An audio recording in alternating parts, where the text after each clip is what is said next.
Hello friends, आपका स्वागत है क्वालिटी एजुकेशन के इस डिजिटल प्लेटफॉर्म पर। तो प्यारे साथियों, क्वालिटी एजुकेशन की जो वीडियो मेंस की टेस्ट सीरीज है उसका पेपर सॉल्यूशन अपन कर रहे हैं। टोटल 15 टेस्ट हैं, उसमें से शुरुआत के 10 टेस्ट जो है वो टॉपिक वाइज हैं और लास्ट के जो 5 टेस्ट है वो फुल लेंथ टेस्ट है। 5 टेस्ट जो है अपन कर चुके हैं, छठे टेस्ट के पेपर सॉल्यूशन की तरफ अपन बढ़ रहे हैं। और इस टॉपिक के इस टेस्ट के अंदर जो टॉपिक आपके होने वाले हैं वो है समय चाल दूरी और एलजेब्रा का पोर्शन, यानी कि बहुपदों के गुणनखंड और बहुपदों के एलसीएम एचसीएफ। तो आप में से वे लोग जो एडवांस मैथ का इंतजार कर रहे थे उनका इंतजार यहां पे खत्म होता है और आज आपको ये यकीन होगा कि एडवांस मैथ भी सरल है, टफ नहीं है जितना कि आप मान के चल रहे हो। ठीक है, चलिए तो प्यारे साथियों अपन स्टार्ट करते हैं। देखिए ये अपना पहला क्वेश्चन है, क्या लिख रहा है। एक लैब में 4 इलेक्ट्रॉनिक्स डिवाइस लगे हैं जिनमें से प्रत्येक डिवाइस क्रमशः 6, 8, 12 और 15 सेकंड के बाद में बीप की आवाज करता है। यदि दोपहर को 12 बजे सभी डिवाइस ने एक साथ बीप की आवाज की तो 1:30 बजे तक वे कितनी बार एक साथ बीप की आवाज करेंगे। सिंपल सा कॉन्सेप्ट है। इसके लिए आपको क्या करना है कि जो भी समय दे रखा होता है उसका आपको एलसीएम लेना होता है। ठीक है, अब इनका एलसीएम क्या हो जाएगा तो देखिए आप, ये आपका 6 सेकंड, 8 सेकंड, 12 सेकंड और 15 सेकंड, इसका एचसीएफ होगा आपका 120 सेकंड। यानी कि ये जो डिवाइसेज हैं वो हर 120 सेकंड के बाद में एक साथ बजेंगी। जैसे अभी एक साथ बजी, अगले 120 सेकंड बाद यानी कि 2 मिनट बाद वो पुनः एक साथ बजेंगी। ठीक है, तो 120 सेकंड का मतलब है 2 मिनट। ठीक है, चलिए अब अपन इसको आगे लेके चले तो देखिए 12 बजे डिवाइस एक साथ बजी, सारी की सारी डिवाइस जो है वो 12 बजे एक साथ बजी। फिर वो बोल रहा है कि 1:30 बजे तक कितनी बार एक साथ बजेंगी। तो आप एक बात बताइए, 12 बजे एक साथ बजी है, हर 2 मिनट बाद यानी 120 सेकंड के बाद में साथ साथ बजेगी। तो 12 बजे से 1:30 बजे तक ये कितना समय हो गया, 90 मिनट। इस 90 मिनट के अंदर वो कितनी बार एक साथ बजेगी। तो आप क्या बोलोगे कि हर 2 मिनट में एक साथ बजती हैं, तो 90 मिनट में 2 का भाग दे दो, वो 45 बार एक साथ बजेगी। यस नो, ठीक है। चलिए आगे बढ़ते हैं, नेक्स्ट क्वेश्चन। ये अपना नेक्स्ट क्वेश्चन है, देखो क्या लिख रहा है। एक कार प्रातः 6 बजे आगरा से चलती है तथा सुबह 11 बजे लखनऊ पहुंचती हैं। दूसरी कार प्रातः 8 बजे लखनऊ से चलती हैं तथा दोपहर 3 बजे आगरा पहुंचती हैं। किस समय दोनों कारें मिलती हैं, यह आपको पता करना है। ठीक है, आगरा से लखनऊ की दूरी आपको दे नहीं रखी है, उस स्थिति में आप दूरी को एज्यूम कर सकते हो। चलिए अपन इसका सॉल्यूशन करते हैं। यह आगरा है और यह लखनऊ है। ठीक है, एक कार कितने बजे रवाना होती है, सुनिए। एक कार प्रातः 6 बजे आगरा से चलती है और 11 बजे लखनऊ पहुंचती है। तो ये पहली कार 6 बजे चली है, 6 से 11 बजे वो लखनऊ पहुंची है। ठीक है, और दूसरी कार जो है वो 8 बजे चली है और 8 से लगा करके 3 बजे तक वो चलती रही और लखनऊ से वो आगरा पहुंची। ये कार इधर जा रही है और ये कार इधर जा रही है।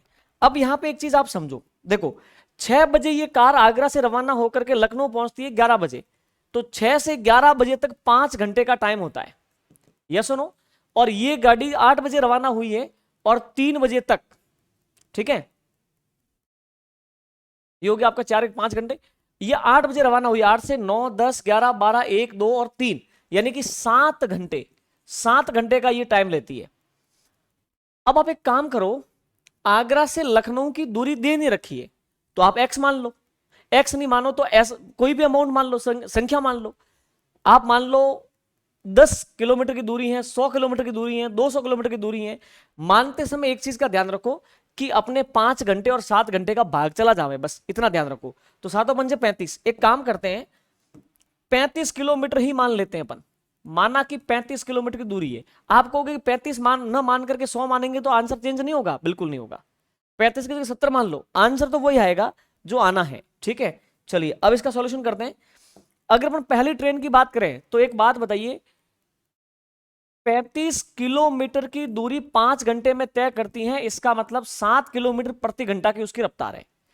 दूसरी की बात करें तो 35 किलोमीटर की दूरी वो 7 घंटे में तय करती है। इसका मतलब 5 किलोमीटर प्रति घंटा की उसकी रफ्तार है। अब इस चीज को अपन आगे बढ़ाए तो देखिए, ये ट्रेन 6 बजे रवाना हो गई थी। 6 बजे रवाना होने का मतलब है कि जब ये रवाना हुई 8 बजे, तब तक वो 2 घंटे चल गई। 6 से 7 और 7 से 8, 2 घंटे चल गई। 2 घंटे में उसने क्या किया, 7 की स्पीड से 2 घंटे में 14 किलोमीटर की दूरी तय कर ली। 7 की स्पीड से 2 घंटे में 14 किलोमीटर की दूरी तय कर ली। अब एक बात बताइए, शेष दूरी कितनी है? अगर अपन शेष दूरी की बात करें तो आपको पता है कि 35 किलोमीटर की टोटल दूरी है, उसमें से 14 घटा लो तो 21 किलोमीटर, यही हुआ ना। अब 21 किलोमीटर की दूरी शेष है और 8 बज गए हैं। भाई ये 6 बजे चली थी 7 की स्पीड से, तो 7 दूनी 14 किलोमीटर बढ़ गई। तो अब 8 बज गए हैं, 8 बजे इन दोनों के बीच में दूरी कितनी है, 21 किलोमीटर की। अब 21 किलोमीटर की दूरी है दोनों के बीच में, 8 बज गए, अब ये भी चल रही है और ये रवाना हो गई है। अब वो किस स्पीड से एक दूसरे की तरफ बढ़ेगी, वो 21 किलोमीटर को तय करने में, तो वो एक दूसरे की तरफ बढ़ेगी 7 और 5 12 की स्पीड से। यस सुनो, तो मिलने का समय मैं लिख देता हूं टाइम। एक बात बताइए, ठीक 8 बजे एक दूसरे की तरफ 7 और 5 12 की स्पीड से चलना आरंभ करेगी और 21 किलोमीटर मिलने में दूरी तय करनी है उनको, क्योंकि अभी 21 किलोमीटर का फासला 8 बजे बाद, तो कितना समय लगेगा, 21 में 12 का भाग दे दो, 12 एकम 12, ठीक है। और पीछे आपका रह गया, ये कितना रह गया, 9, 9/12 यानी कि 3/4, तो एक सही 3/4 घंटे लगेंगे। 3/4 का मतलब है आपका 45 मिनट, 1 घंटा और 45 मिनट, 1 घंटा 45 मिनट लगेंगे। कब से, 8 बजे के बाद। तो 8 बजे के 1 घंटे 45 मिनट का मतलब है 9:45 पर वो मिलेंगी, 9:45। आपको कि सर आपने 35 लिया, यहां पे x लेते तो प्रोसेस ये अपना लो, आंसर वही आएगा। अगर यहां पे 35 के 70 किलोमीटर लेते तो भी आंसर यही आता। 350 लेते तो, 700 लेते तो, कुछ भी लेते तो, दूरी कुछ भी लो, आंसर आपका इस प्रोसेस से यही आएगा कि वो मिलेंगे कितने बजे, 9:45 पर। ठीक है, चलिए आगे बढ़ते हैं। नेक्स्ट क्वेश्चन, ये अपना नेक्स्ट क्वेश्चन है। अब इस क्वेश्चन को देखो, बहुत मस्त क्वेश्चन है, ये नावधारा का क्वेश्चन है। राम एक नदी में तैर रहा है, उसके तैरने की चाल और धारा की चाल बराबर है। वह नदी में 1 किलोमीटर धारा की दिशा में 15 मिनट में तैरता है। एकाएक वह अपनी तैरने की गति दुगुनी कर देता है, तो अब वह धारा की दिशा में 1 किलोमीटर कितनी देर में तैरेगा। बहुत इजी वे में सॉल्व किया जा सकता है। आप एक कॉन्सेप्ट जानते हो कि चाल और समय का रिलेशन उल्टा होता है। अगर 2 व्यक्ति हैं, ये पहला और ये दूसरा, इनकी चालों का अनुपात अगर 2:3 है, चाल का अनुपात 2:3 है, तो समय का अनुपात होगा 3:2। ये चीज आप जानते हैं। अभी अपन इस चीज को यहां पे अप्लाई करेंगे, आप देखोगे कैसे। देखो, राम एक नदी में तैर रहा है, उसके तैरने की चाल और धारा की चाल बराबर है। मैं ये लिखता हूं, ये धारा, ठीक है, और उसका तैरना, ये बराबर स्पीड है। जैसे धारा का वेग 1 किलोमीटर प्रति घंटा या फिर 5 किलोमीटर प्रति घंटा है, तो उस व्यक्ति की तैरने की गति भी 5 किलोमीटर प्रति घंटा है। तब एक चीज बताइए कि धारा चल रही है, मान लो 1 किलोमीटर प्रति घंटा की रफ्तार से, आदमी खुद अपने बल पे तैर सकता है 1 किलोमीटर प्रति घंटा की रफ्तार से, तो पानी के साथ साथ आदमी की स्पीड 2 किलोमीटर प्रति घंटा बनेगी कि नहीं बनेगी। ये सुनो, तो धारा की गति 1 इकाई मान लो, तो उसकी तैरने की गति भी हो गई 1 इकाई। ये सुनो, ठीक है। अब वो कह रहा है कि 1 किलोमीटर की दूरी धारा के साथ साथ जाने में 15 मिनट लगते हैं। एकाएक वो अपनी गति को दुगनी करता है, खुद की तैरने की गति को दुगनी करता है। धारा तो उसी गति से चल रही है, वो अपनी गति को दुगनी करता है। तो बताओ 15 की जगह 1 किलोमीटर जाने में कितना समय लगेगा। यही बात है। अब देखना, पहले और अब अपन बात कर लेते हैं चाल की। एक चीज बताओ मुझे, पानी के साथ साथ तैरने में उसकी स्पीड क्या बनेगी। पानी उसको 1 धकेलेगा, वो खुद अपने बल पे 1 जाएगा, 1 और 1 2 इकाई की स्पीड से वो पहले तैर पाने में सक्षम था। सुनना, 2 इकाई की स्पीड से वो तैर पाता था, यानी कि उसकी चाल बनती थी 2 इकाई।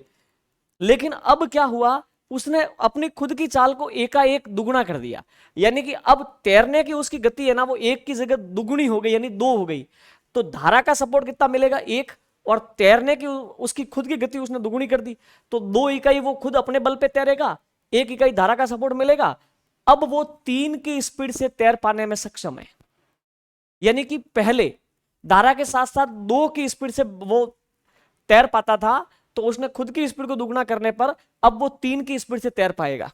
ठीक है, अब एक बात बताइए, ये तो चाल का रेशियो है, और समय के रेशियो की बात करें तो आपको पता है कि चालों का अनुपात होता है उसका उल्टा समय का होता है, तो 3 यहां पे आ जाएगा और 2 वहां पे चला जाएगा।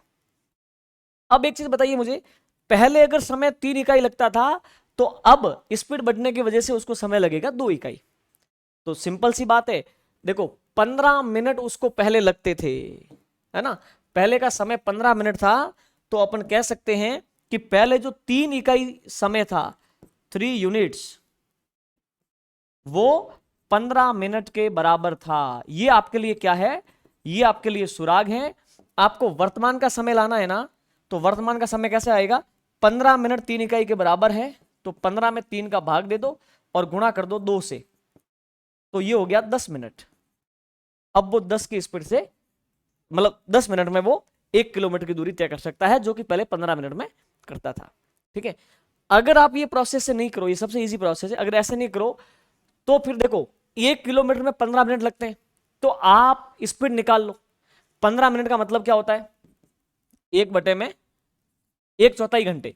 1 किलोमीटर जाने में 1/4 घंटा लगता है। ठीक है, तो स्पीड क्या हो जाएगी, दूरी 1 किलोमीटर बटे में 1/4, ये उल्टा हो जाएगा 4 किलोमीटर प्रति घंटा। ये धारा की दिशा में है, इसका मतलब ये हुआ कि धारा की दिशा में 4 किलोमीटर प्रति घंटा की चाल होने का मतलब है इसके अंदर धारा और आदमी की खुद की चाल उसमें जुड़ी हुई है। तो धारा अपने बल पे 2 की स्पीड से चल रही है, आदमी चल रहा है 2 की स्पीड से, तभी तो स्पीड 4 बनी है।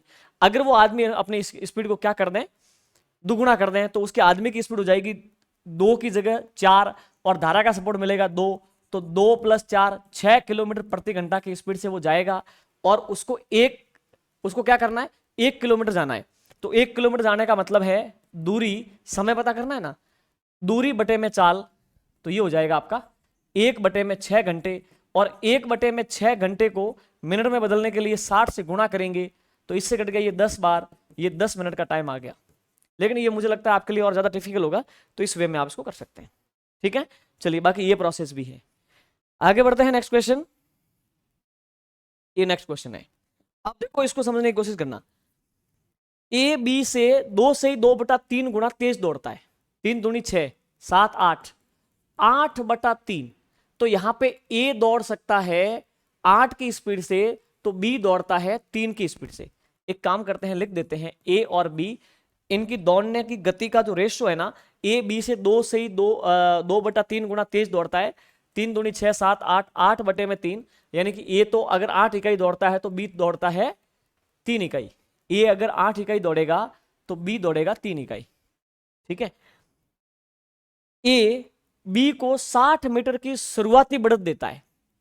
ए जो है वो बी को कितनी, 60 मीटर की शुरुआती बढ़त देता है, का मतलब ये है ए ने कहा कि बी तू वैसे भी कमजोर है मेरे से, तू मेरे से 60 मीटर आगे खड़ा रहे।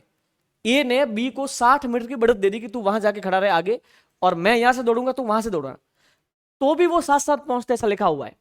बट तो रेस की कुल लंबाई कितनी होगी यदि वे दोनों साथ साथ रेस समाप्त करते हैं? तो एक बात बताओ, जितनी भी देर में रेस फिनिश हुई है उनकी चालों का अंतर कितना रहा है?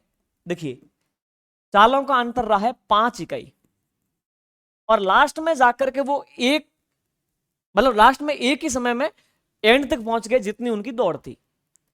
तो इसका मतलब ये जो 5 इकाई का उनके चाल का अंतर है ना, वो अंतर कहां पे खप गया, वो जो बढ़त दी थी ना उस बढ़त में। इसका मतलब ये है कि 5 यूनिट का मान कितना है, 60 मीटर। ये सुनो, अब टोटल आपकी दौड़ कितनी है तो वो आपको पता करना है। तो कैसे करोगे, 5 इकाई का मान 60 है, 60 में आप 5 का भाग दे दो, और टोटल आपकी दौड़ 8 इकाई रहेगी। समझे आप, क्योंकि ए शुरू से एंड तक दौड़ा है, बी तो बीच में ही था, तो टोटल वो 8 इकाई दौड़ा है, तो 8 से मल्टीप्लाई कर दो, है ना। 5 इकाई का मान 60 मीटर है, तो इससे कट गया ये 12 बार, 12 पंजे 60, 12 8 96, तो इसका मतलब पूरी दौड़ आपकी 96 मीटर की है। ये आपका आंसर होगा। ये सुनो, तो सिंपल सी बात है। चलिए आगे बढ़ते हैं, नेक्स्ट क्वेश्चन। ये अपना नेक्स्ट क्वेश्चन है, क्या बोल रहा है कि घर से 4 किलोमीटर प्रति घंटा की चाल जाने पर एक व्यक्ति अपने कार्यालय 5 मिनट देरी से पहुंचता है। यदि वे 5 किलोमीटर प्रति घंटा की चाल से चले तो 4 मिनट जल्दी पहुंचता है, तो घर से कार्यालय की दूरी कितनी है। देखो ये तो उसका घर है, ठीक है, और ये उसका कार्यालय है। घर से कार्यालय की दूरी आपको पता नहीं है, ठीक है, तो आप मान लो कि ये दूरी कितनी है, x किलोमीटर, ठीक है ना, समझना बात को, ये दूरी कितनी है, x किलोमीटर। वह घर से 4 की स्पीड से चले तो 5 मिनट देरी से पहुंचता है, और अगर 5 की स्पीड से चले तो 4 मिनट वो जल्दी पहुंचता है।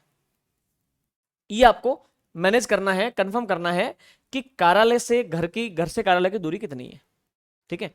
अब एक बात बताओ, x किलोमीटर की दूरी अपन ने मान ली, जब वो 4 की स्पीड से चलेगा और जब वो 5 की स्पीड से चलेगा, तो एक सिंपल सी बात मुझे बताओ, 4 की स्पीड से चलने पर और 5 की स्पीड से चलने पर क्या स्थिति बनेगी। 4 की स्पीड से चलेगा तो स्पीड धीमी है, समय ज्यादा लगेगा। 5 की स्पीड से दौड़ेगा चलेगा तो स्पीड ज्यादा है, समय कम लगेगा। एक बात बताओ, 4 की स्पीड से चलने पर समय क्या लगेगा, दूरी बटे में चाल, यानी x बटे में 4 घंटे, क्योंकि x किलोमीटर जाना है, 4 की स्पीड है। 5 की स्पीड चलने पर x बटे में, यानी कि दूरी बटे में चाल, x बटे में 5 घंटे। भाई समय कैसे आता है, दूरी में चाल का भाग देते हैं। एक चीज बता दो मुझे, ये समय ज्यादा है कि ये समय ज्यादा है। ये समय ज्यादा है। क्यों ज्यादा है, क्योंकि स्पीड धीमी होने के कारण समय ज्यादा लगता है, स्पीड ज्यादा होने के कारण समय कम लगेगा। तो कहने का मतलब है कि इससे अगर वो चलें तो नियत टाइम से कितना लेट होता है, 5 मिनट देरी से पहुंचता है, और अगर इस स्पीड से चलें तो नियत टाइम से 4 मिनट पहले पहुंचता है। तो इनका अंतर कितना है, इनका अंतर है 9 मिनट का। बोलो हाँ या ना, ठीक है। तो 9 मिनट ज्यादा लगते हैं इसकी बजाय इससे चलने में। ये सुनो, तो अपने काम कर लेते हैं, x बटा 4 का जो समय है, इसमें से अगर ये समय घटावें तो आपका आता है 9 मिनट। कितना आता है, 9 मिनट। क्यों, नियत समय से 5 मिनट देरी से पहुंचना और नियत समय से 4 मिनट जल्दी पहुंचना, 4 और 5 9 मिनट का टाइम हो गया। ये टाइम घंटे में है, ये घंटे में है, तो इसको भी घंटे में बदलना पड़ेगा ना, तो ये मिनट में है ना। तो मिनट को घंटे में बदलने के लिए आप 60 का भाग दोगे कि नहीं दोगे, यस। अब ये हो गया आपका घंटे में समय। एलसीएम ले लो, एलसीएम देखो कितना आ गया, एलसीएम आ गया आपका 20, 5 का भाग 20 में, 4 का भाग 20 में 5 बार 5x, है ना, माइनस इसका भाग 4 बार 4x, बराबर ये आपका, चलो 9/20 ही रहने दो, सॉरी 9/60 रहने दो, ठीक है। अब 20 से कट गया ये 3 बार, 3 से कट गया ये 3 बार, 4x में से 5x में से 4x गया, तो x बराबर 3 किलोमीटर। तो घर से कार्यालय की दूरी कितनी है, 3 किलोमीटर, x का मान 3 आ गया, ठीक है। सिंपल सी बात है। चलिए आगे बढ़ते हैं। आप ऑप्शन मान के भी कर सकते हो, आप 3 किलोमीटर मान लो, 3 में 4 का भाग दे दो, 3 में 5 का भाग दे दो, है ना, फिर उनका अंतर जो आएगा वो 9 मिनट का अंतर आएगा, तो वो सही हो गया, ठीक है। चलिए ये अपना नेक्स्ट क्वेश्चन है, क्या बोल रहा है, भिन्न 3/4 9/10, 3/4 9/10 और 15/16 के व्युत्क्रमों का HCF महत्तम समापवर्त्य क्या होगा। उनके व्युत्क्रम 4/3, व्युत्क्रम 10/9, 9/10 है ना, 10 का व्युत्क्रम है ना उल्टा, 16/15। ओके, इनका आपको क्या लेना है, देखिए इनका आपको लेना है HCF। तो भिन्नों का HCF कैसे लेते हैं, अंशों का तो लेते हैं HCF और हरों का लेते हैं LCM। तो ये अंश है ना, इन अंशों का तो आपको लेना है HCF। अब बताओ 4, 10 और 16 का HCF क्या हो जाएगा, 2। ये सुनो, ठीक है। अब हरों का आपको क्या लेना है, हरों का लेना है LCM।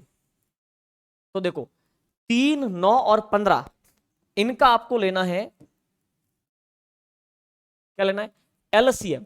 तो इनका एलसीएम क्या हो जाएगा, इनका एलसीएम हो जाएगा 45। क्यों, क्योंकि 15 का भाग 45 में जाता है, 9 का भी जाता है, 3 का भी जाता है ना। तो इसका मतलब इन फ्रैक्शंस का अपन को एचसीएफ लेना था, एचसीएफ। तो अंशों का एचसीएफ लिया जाता है, हरों का एलसीएम लिया जाता है, तो 2/45 हो गया। ठीक है, ये आपका आंसर देखो, 2/45, सिंपल। ठीक है, अब देखिए, अच्छा अब इस क्वेश्चन को आप देखो, कितना मजेदार क्वेश्चन है। 3 की पावर 3 और उसकी पावर 333 प्लस 1 और 3 की पावर 3 की पावर 334 प्लस 1 का एचसीएफ, हाईएस्ट कॉमन फैक्टर। एक चीज समझो आप, देखो मैंने लिखा 3 की पावर 1 तो क्या आया 3, 3 की पावर 2 तो क्या आया 9, 3 की पावर 3 तो क्या आया 27, 3 की पावर 4 तो क्या आया 81, और 3 की पावर 5 तो क्या आया 3 एकम 3 और 8 तिया 24, 243, यही आएगा ना। ठीक है, अब 3 की पावर 6 तो क्या आया, इसको 3 से गुणा करो, 3 तिया 9, ठीक है, 4 तिया 12 का 2, हासिल का 1, 3 दूनी 6 1 7, 729, और ये चलता जाएगा। देखो 3 9 7 1, 3 9 7 1, 3 9 7 1, और ये रिपीट होता जाएगा। ठीक है, एक चीज बताना मुझे, 3 कैसी संख्या है विषम, 9 कैसी है विषम, 7 कैसी है विषम, ये कैसी है विषम, ये कैसी है विषम, और ये कैसी है विषम। तो कहने का मतलब 3 की पावर कुछ भी करोगे, देखो यहां से, देखो यहां से लगा के यहां तक ठीक है, इसके बाद में तो रिपीट होने लग गया, 3 9 7 1, 3 9 7 1, तो 3 की पावर कुछ भी हो, जो भी रिजल्ट आएगा उसका इकाई अंक या तो 3 होगा, या 9 होगा, या 7 होगा, या 1 होगा। अब बताओ मुझे 3 9 7 और 1 ये सारे विषम है कि नहीं है, ओड नंबर्स है कि नहीं है। ठीक है, तो एक चीज बताना मुझे, इस 3 की पावर 333 करोगे तो परिणाम जो आएगा ना, वो परिणाम विषम संख्या होगा, और जो भी परिणाम आएगा वो परिणाम इस 3 की पावर होगा कि नहीं। यस, अब 3 की पावर कुछ भी करोगे तो परिणाम तो विषम ही आएगा, बोलो क्या आएगा विषम। उस कंडीशन के अंदर मतलब कहने का मतलब इस संख्या का रिजल्ट विषम ही निकलेगा। तो विषम में आप कभी भी एक जोड़ते हो तो रिजल्ट क्या आता है सम, इवन नंबर आएगा। ठीक है, ये क्या है, इसका रिजल्ट आएगा विषम। किसी भी विषम संख्या में जब आप एक जोड़ोगे तो रिजल्ट क्या आएगा सम, तो इन दोनों का रिजल्ट सम होगा, इवन नंबर होगा, तो 2 इनका एचसीएफ हो जाएगा, 2 से विभाज्य होगा, 2 इनका एचसीएफ हो जाएगा। समझे आप। ठीक है, ये नेक्स्ट क्वेश्चन है, और ये बहुत मजेदार क्वेश्चन, आप देखो दो संख्याओं का गुणनफल 2160 है और उनका एचसीएफ 12 है, तद अनुसार इस प्रकार के जोड़ों की संभावित संख्या कितनी होगी। अब इसको कैसे करें, तो मैं समझाता हूं, बहुत तसल्ली से समझना। देखो अनुपात कैसे पैदा होते हैं, उसमें एचसीएफ का क्या रोल है समझना। जैसे मैंने संख्या लिखा, ये 40 और एक संख्या है 50। ओके, 40 को मैं लिख सकता हूं 4 × 10, 50 को लिख सकता हूं 5 × 10। अब इनका अनुपात लेना है ना, तो अनुपात क्या होगा, मैं मेरी मर्जी से ये अमाउंट ले रहा हूं, इस क्वेश्चन से इसका डायरेक्टली कोई लेना देना नहीं है। 4:5 अनुपात आया, ये बात आपको समझ में आ गई। एक चीज बताओ मुझे, 10 10 कट गया, 10 कौन है, 40 और 50 का एचसीएफ, इन दोनों का एचसीएफ क्या है, एचसीएफ है 10। तो एचसीएफ कटेगा तब क्या बचेगा 4:5। तो अनुपात कैसे पैदा होते हैं, हमेशा संख्याओं के एचसीएफ कटते हैं तब जाकर के अनुपात पैदा होते हैं, और अनुपात हमेशा सह अभाज्य संख्याएं होती हैं, को प्राइम नंबर्स होते हैं, यानी कि अनुपातों में कुछ भी कॉमन नहीं है।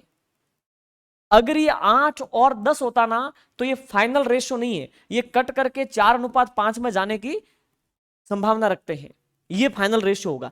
तो अनुपात जो होता है उसमें कॉमन कुछ भी नहीं होता है, एक कॉमन होता है, कोई भी कॉमन फैक्टर नहीं होता है एक के अलावा, यानी ये सह अभाज्य संख्याएं होती हैं। अब अपन इस क्वेश्चन पे आते हैं, देखना आप। दो संख्याओं का गुणनफल 2160 है, उनका HCF 12 है। एक काम करता हूं मैं, देखो ये आपकी संख्या पहली है, ये आपकी संख्या कौन सी है, दूसरी। अब इन संख्याओं का अनुपात मैं लिख देता हूं कि ये संख्याएं x अनुपात y में थी। जैसे वहां पे अपन ने लिखा ना 4 और 5, तो 4 की जगह तो मैंने x लिख दिया, 5 की जगह मैंने y लिख दिया। अब एक चीज देखो, उनका HCF कितना है, 12। तो HCF 12 है, तो संख्या क्या हो जाएगी, HCF से गुणा कर लो इन अनुपातों को। भाई ये 4 है, ये 5 है, तो x की जगह 4 आ गया, y की जगह 5 आ गया। अब मैं बोल दूं कि HCF इनका 10 है, तो आप 10 से गुणा करके संख्याओं को जीवित नहीं करोगे, ये हो गया 40 और ये हो गया 50, ऐसे तो करोगे। तो इनका HCF कितना दे रखा है, 12। तो मैं इसको भी 12 से गुणा कर देता हूं, इसको भी 12 से गुणा कर देता हूं। ये हो गई आपकी संख्याएं। पहली संख्या 12x और दूसरी कितनी है, 12y। अब संख्याओं का गुणनफल आपका दे रखा है 2160। तो अब आप क्या कर सकते हैं, आप इन संख्याओं का जो रूप है इसको गुणा कर लो, है ना। यानी कि संख्याओं का गुणनफल यानी 12x इंटू 12y, और ये आपको दे रखा है 2160। अब आपको पता है कि 2160 में 12 12 144 का भाग दोगे तो क्या आएगा, 12 12 144 का भाग दोगे तो आएगा 15। अब सुनिए, x और y का गुणनफल कितना आया है, 15 है। समझना क्या गजब क्वेश्चन है, देखना।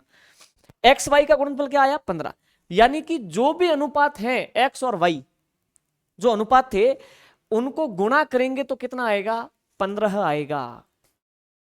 और एक बात समझो, वो जो x और y की वैल्यू होगी उनमें कॉमन कुछ भी नहीं होगा, कॉमन एक होगा। तो आप एक काम करो, 15 के ऐसे दो टुकड़े करो, सुनो, 15 के ऐसे दो टुकड़े करो कि वो दोनों में कॉमन केवल एक हो, लेकिन गुणा करे तो 15 आवे। तीनों पंजे 15, यानी कि x की जगह 3 और y की जगह 5 हो सकता है, बिल्कुल। तभी तो 3 इंटू 5 का मान 15 आएगा, ठीक है। या फिर हो सकता है 1 और 15, ये सुनो, तो 1 और 15 को गुणा करोगे तो 15 आएगा। अच्छा, ये दो जोड़े हो गए, एक तो जोड़ा ये, एक जोड़ा ये। इसके अलावा आप ऐसी कोई दो संख्याएं मुझे बता सकते हो जिनको गुणा करें तो 15 आ जावे, ये 15 आना चाहिए, कोई नहीं है। 10 और 5, भाई जी 10 और 5 को गुणा करोगे तो 50 आएगा, गुणा करने पे 15 आना चाहिए। तो केवल दो ही ग्रुप बन सकते हैं, 3 और 5 एक जोड़ा, और 1 और 5 1 और 15 दूसरा जोड़ा। तो ऐसी संख्याओं के दो जोड़े ही संभव है। आप कहोगे असल में संख्याएं आपको पता चल सकती है, चली हुई है पता। देखो ये संख्या क्या होगी, 3 इंटू, ये तो अनुपात होंगे ना उन संख्याओं के, बिल्कुल। x और y तो अनुपात थे, 3 इंटू 12, तो 12 तिया 36, और ये हो जाएगी आपकी 5 इंटू 12, 12 पंजे 60, ठीक है। अगर ये जोड़ा लेते हो तो संख्या क्या हो जाएगी, 12 है इंटू 1 यानी कि 12, और इसके थ्रू हो जाएगी 15 इंटू 12 180। तो कहने का मतलब ये है, देखिए आप सुनिए, 60 और 36, एक तो ये जोड़ा है जिनको गुणा करने पर 2160 आएगा और उनका HCF 12 होगा। या फिर एक जोड़ा है 12 और 180, इनका HCF तो आपका 12 आएगा, लेकिन इनको गुणा करने पर आपका 2160 आएगा, ठीक है। आप गुणा करके देख लीजिए, यही कंडीशन बनेगी। इन दोनों को गुणा करोगे तो आपके 2160 आएगा, और इन दोनों को गुणा करोगे तो भी 2160 आएगा। HCF दोनों का 12 ही है, 36 और 60 का HCF कितना है, 12, ठीक है। और 12 और 180 का HCF कितना है, 12, ठीक है। चलिए अब हम लेंगे नेक्स्ट क्वेश्चन। चलिए अब नेक्स्ट क्वेश्चन लेते हैं। ये अपना नेक्स्ट क्वेश्चन है, और बहुत तसल्ली से ध्यान देना। एक व्यक्ति 20 घंटे में 1 किलोमीटर की 1 किलोमीटर चलता है, तदनुसार उसे 200 मीटर चलने में कितना समय लगेगा।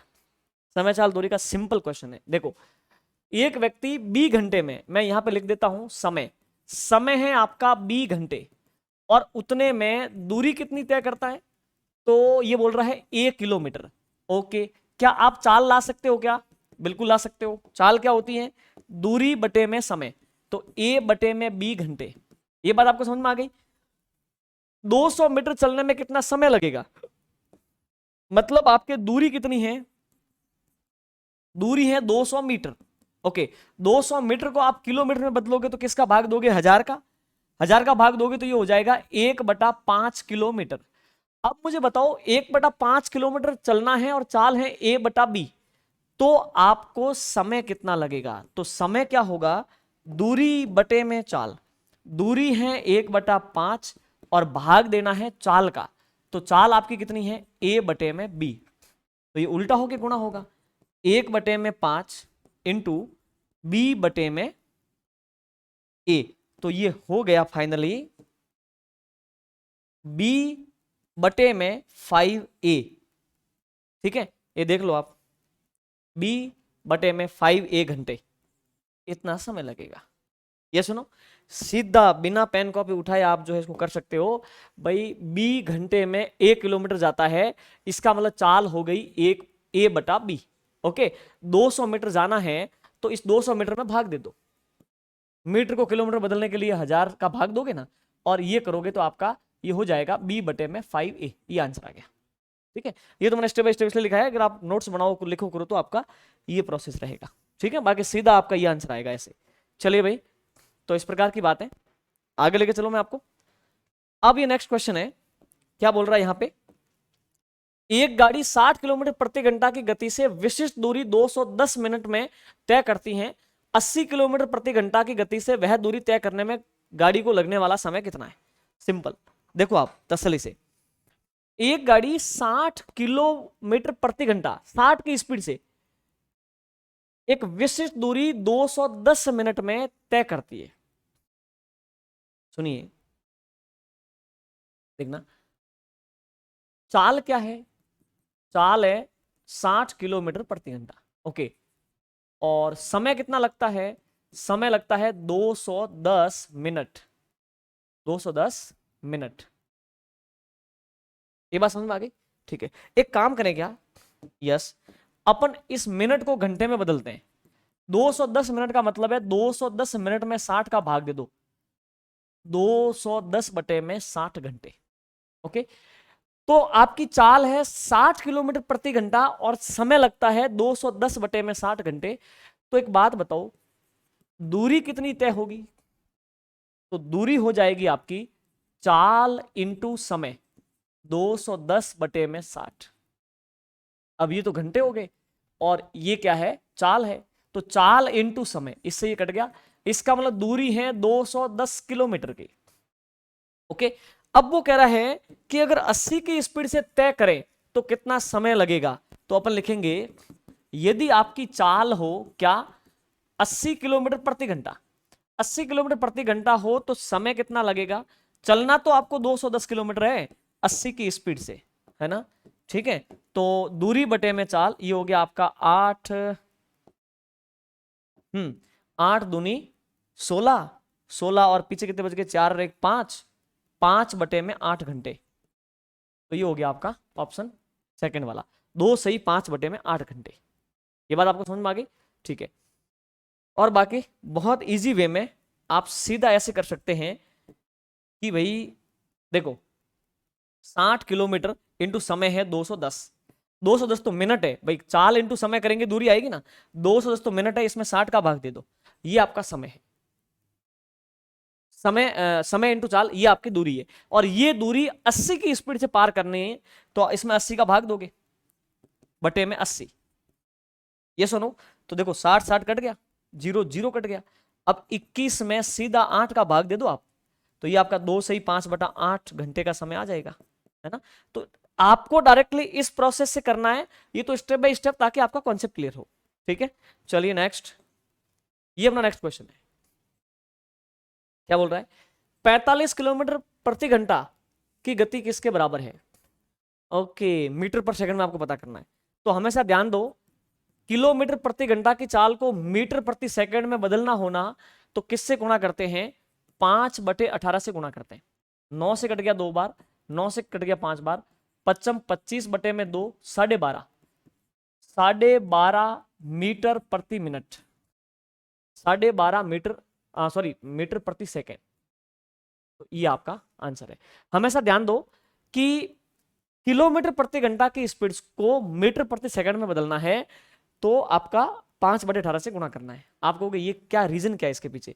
देखो किलोमीटर प्रति घंटा, इसको मीटर पर सेकंड में बदलना है ना, तो किलोमीटर का मतलब है 1000 मीटर, है ना, और 1 घंटे का मतलब है 3600 सेकेंड। तो 0000 कैंसिल, 2 से कट गया 5 बार, 2 से कट गया 18 बार। तो 5/18 फ्रैक्शन एक ऐसा है जो किलोमीटर पर आवर को कन्वर्ट करता है मीटर पर सेकंड में। ठीक है, बाकी आप यूनिट डिजिट से भी कर सकते हो। 1 घंटे, है ना, 1 घंटे में 45 किलोमीटर, है ना, 1 घंटे का मतलब है 3600 सेकेंड। 3600 सेकेंड में गाड़ी चलती है 45,000 मीटर। तो 1 सेकेंड में वो गाड़ी कितना चलेगी? तो 45,000 बटे में 3600, 0000 कैंसिल, है ना, और 9 से कट गया 9 चौक 36, ये 500, और इसमें भाग दोगे। ठीक है, तो ये आपका आ जाएगा 12.5 मीटर प्रति सेकेंड। ठीक है, चलिए भाई, ओके, देखो ये 00 कट जाएगा तो ये 50 आएगा, 500 नहीं आएगा, 50 आएगा। मैं 4 का भाग ये रहेगा। ठीक है, चलिए अब आगे बढ़ते हैं। ये नेक्स्ट क्वेश्चन है, क्या लिख रहा है? एक व्यक्ति अपनी कुल यात्रा का 2/15 रेल से पूरी करता है, 9/20 बस से पूरी करता है, और शेष 10 किलोमीटर पैदल चलता है। भाई बात ऐसी है कि टोटल जो है यहां से यहां तक की दूरी है, वो कह रहा है कि इस दूरी का 2/15 भाग, 2/15 भाग तो रेल से पूरी करता है। ठीक है, फिर इस दूरी का 9/20 भाग, जैसे मान लो इतना भाग, ये आपका 9/20 भाग, ये वो बस से पूरी करता है, और पीछे बच गया 10 किलोमीटर, वो चलता है पैदल। कैसे चलता है? पैदल। तो ये बताओ कि वो टोटल दूरी कितनी है। देखो कैसे आपको दिमाग लगाना है, जो देखो अपन इन दोनों को जोड़ देते हैं। इसका मतलब 2/15 प्लस 9/20, तो ये हो गया आपका एलसीएम कितना आ गया 60। 15 का भाग 4 बार, 4 दूनी 8, 20 का भाग 3 बार, और ये 9 तिया 27। ठीक है, तो ये हो गया आपका 3 इसमें जुड़ा, ये 35। 35/60 भाग, देखो मैं आपको डायरेक्टली समझा रहा हूं, समझना आप, है ना, कि 35/60 भाग तो उसने बस रेल से पूरा कर दिया। ये बस रेल से कितना पूरा कर दिया? देख लो, 35/60 भाग तो बस और रेल से पूरा कर दिया। अच्छा शेष, अब शेष भाग पैदल चलाए, तो वो भाग कितना हो गया? कैसे पता करोगे? तो सिंपल सा कॉन्सेप्ट है कि 60 में से 35 भाग पूरा हो गया, तो भिन्न के अंदर मैंने आपको समझाया था कि 60 में से 25 भाग बचाए। तो 60 में से 25 भाग जो बचा है ना, वो आपका 10 किलोमीटर है।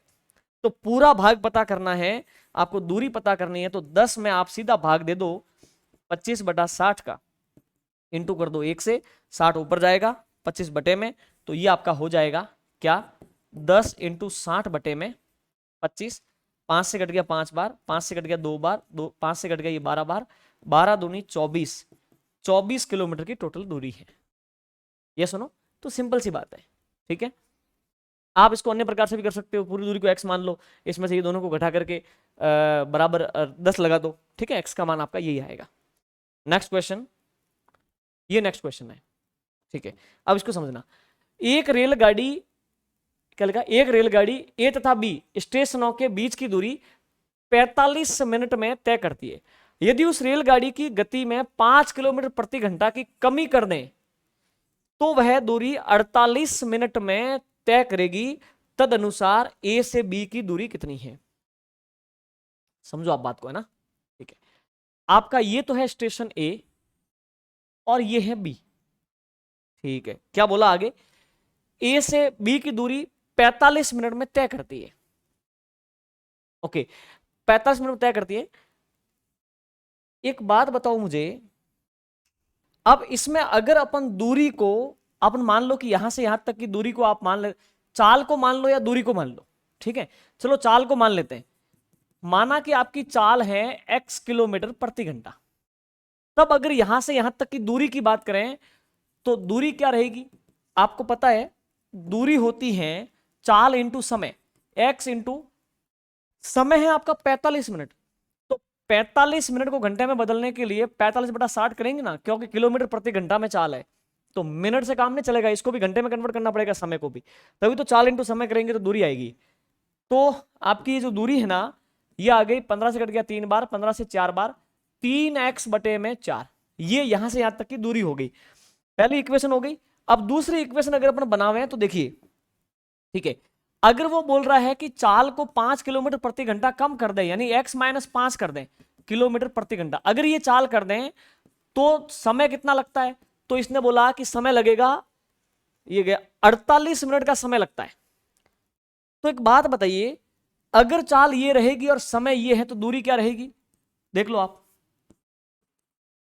चाल इंटू समय, समय आपका 48 मिनट है, लेकिन घंटे में बदलने के लिए 60 का भाग देंगे, तो ये हो गया आपका 12 चौक 48, 12 पंजे 60, ठीक है, 4 इससे गुणा हो जाएगा और बटे में आ जाएगा 5। अब देखिए, अपन एक इक्वेशन बनाते हैं, ये भी यहां से यहां तक की दूरी है और ये भी यहां से यहां तक की दूरी है, तो दोनों बराबर हो जाएगी, तो इनको बराबर लिख दो आप 3x बटा 4 बराबर, ये आप देख लो 4 इससे गुणा हो जाएगा, तो ये हो गया आपका 4x माइनस 4 पंजे 20 और बटे में क्या हो गया 5। अब 5 आकर के इससे गुणा होगा तो 5 दिया 15x, 4 जाके इससे गुणा होगा 4 चौक 16x माइनस 80, है ना, 15x को उधर भेज दो, x बराबर 80, x का मान 80 आया है, अपन को क्या लाना है? दूरी लानी है, तो देख लीजिए दूरी क्या हो जाएगी, देख लीजिए दूरी आपकी हो जाएगी 3 इंटू एक्स बटे में 4, तो 3 इंटू एक्स का मान कितना है? 80 बटे में 4, इससे कट गया 20 बार, 20 दिया 60 किलोमीटर की दूरी है, तो ये आपका पहला ऑप्शन राइट है। आपको कि सर ये क्या कर रहे हो, ऐसे कैसे करेंगे?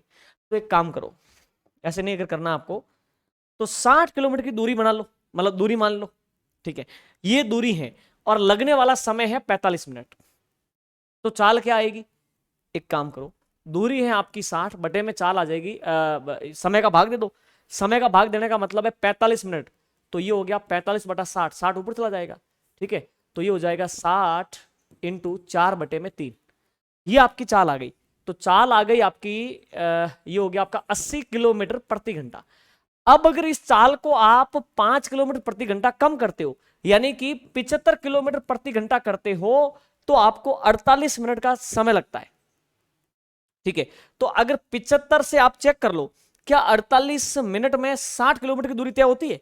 तो 75 की स्पीड होगी, ऑप्शन से चेक कर रहे हैं अपन, 75 की ये चाल होगी और समय होगा 48 मिनट, तो चाल इंटू समय 48 मिनट, लेकिन ये चाल आपकी किलोमीटर प्रति घंटा में है, आपको मिनट से नहीं घंटे से गुणा करना है, तो 48 मिनट को घंटे में कन्वर्ट करने के लिए 60 का भाग देंगे, तो 12 चौक 48, 12 पंजे 60, ठीक है, और इससे कट गया ये 15 बार, 15 चौक 60 किलोमीटर, यस, तो वापस हमने 60 किलोमीटर अपन ने चेक बैक किया, तो कंफर्म हुआ कि 5 किलोमीटर कम करने पर 48 मिनट से 60 किलोमीटर की दूरी तय होती है, तो आप ऑप्शन से चेक कर सकते हो, ठीक है। नेक्स्ट, यहां से आपका एडवांस मैथ शुरू होता है, यानी कि अब यहां से आपका बीज गणितीय गुणनखंड, यानी कि बहुपदों के गुणनखंड, बहुपदों के एलसीएम एचसीएफ और सारी एडवांस मैथ शुरू हो रही हैं। बहुत इंटरेस्टिंग है, तसल्ली से आप समझने की कोशिश करना, ढंग से ध्यान दोगे तो ये चीजें समझ में आएगी, वरना आपको डिफिकल्ट लगेगी। इसने बोला है कि x plus one x minus x plus one upon x, x minus one upon x, और ये किसके बराबर है, इसमें से किसके बराबर है ये, है ना। तो थोड़ा आपको एल्जेब्रिक जो आइडेंटिटीज हैं, यानी बीजगणितीय सर्व समीकरण हैं, उनका ध्यान होना चाहिए, है ना।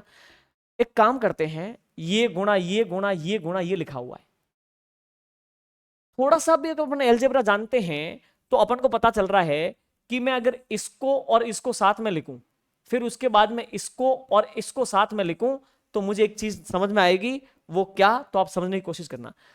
अगर मैं इसको लिखता हूं x plus one upon x, और उसके साथ में वो लिखूं क्या, x square plus one upon x square minus one, ये लिख दिया, ठीक है।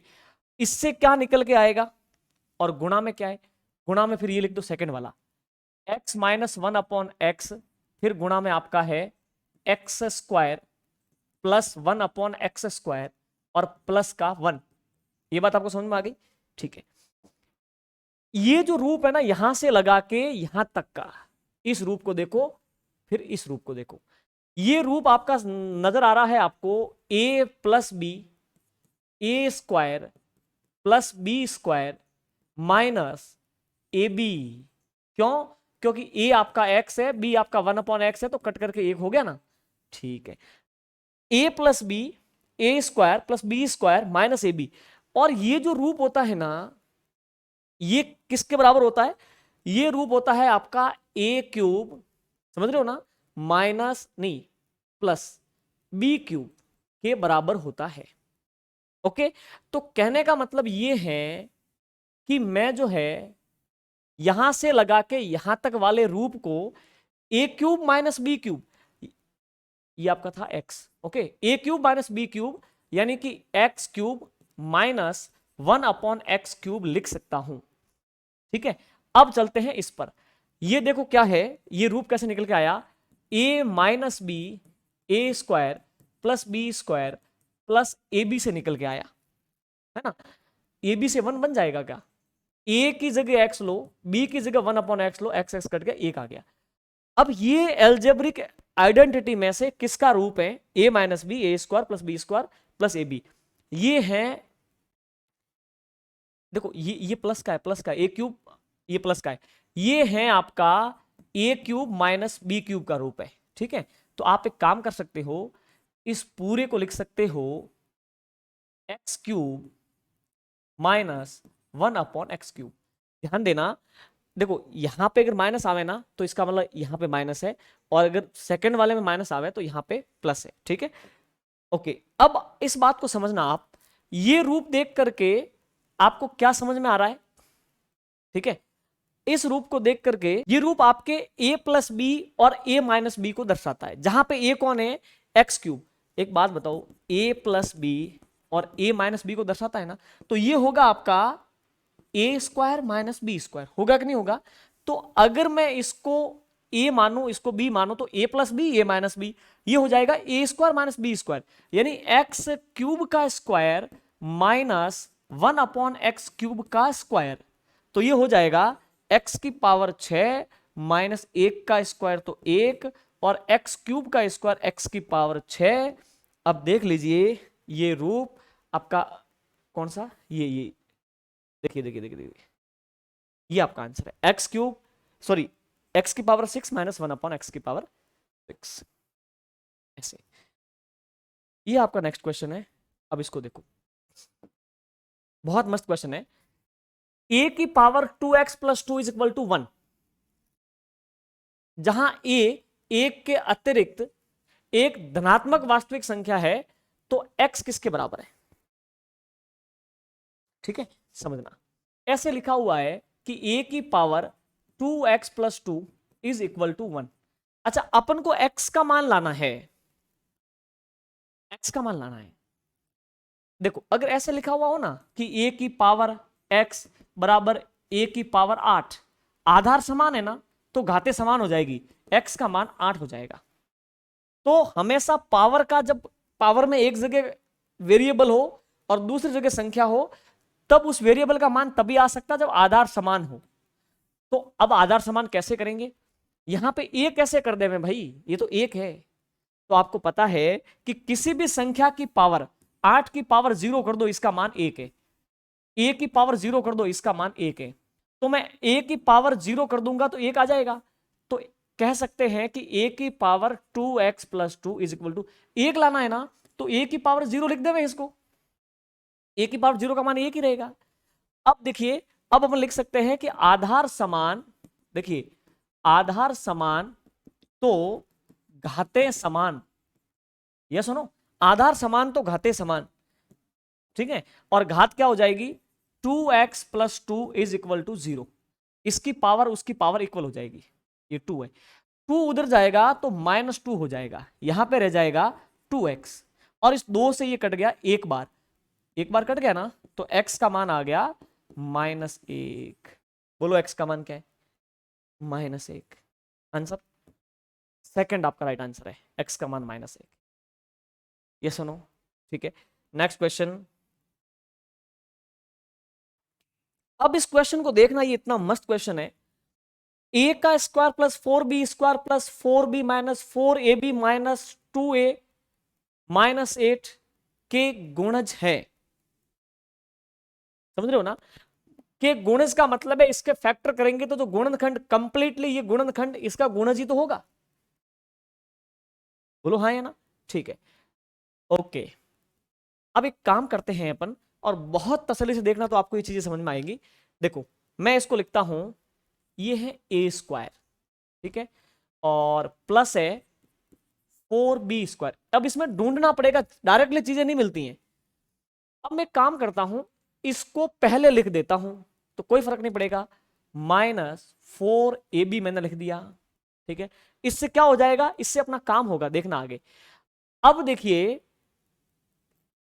-2a, देखो -2a को पहले लिखें, आप कहोगे इससे क्या होगा, अभी आपको समझ में आएगा। और +4b को मैंने बाद में लिखा, +4b, और -8 लिख दिया मैंने, है ना? ठीक है। आप कहोगे कि सर ये सारी चीजें लिखी तो आपने वही है, बट क्रम क्यों बदला? क्रम बदलने का रीजन आपको अब समझ में आएगा कि मैंने क्रम क्यों बदला।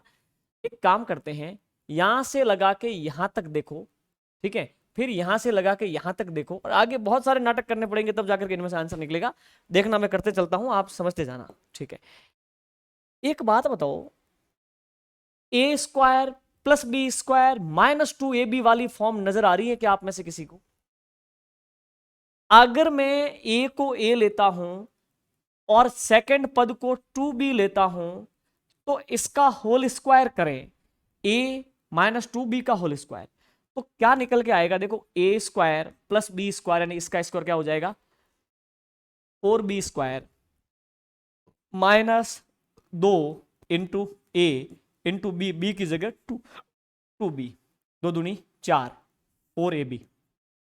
ओके, तो देखो a square plus 4b square minus ab, 4ab, ये इसका स्क्वायर है, होल स्क्वायर, a-2b का होल स्क्वायर।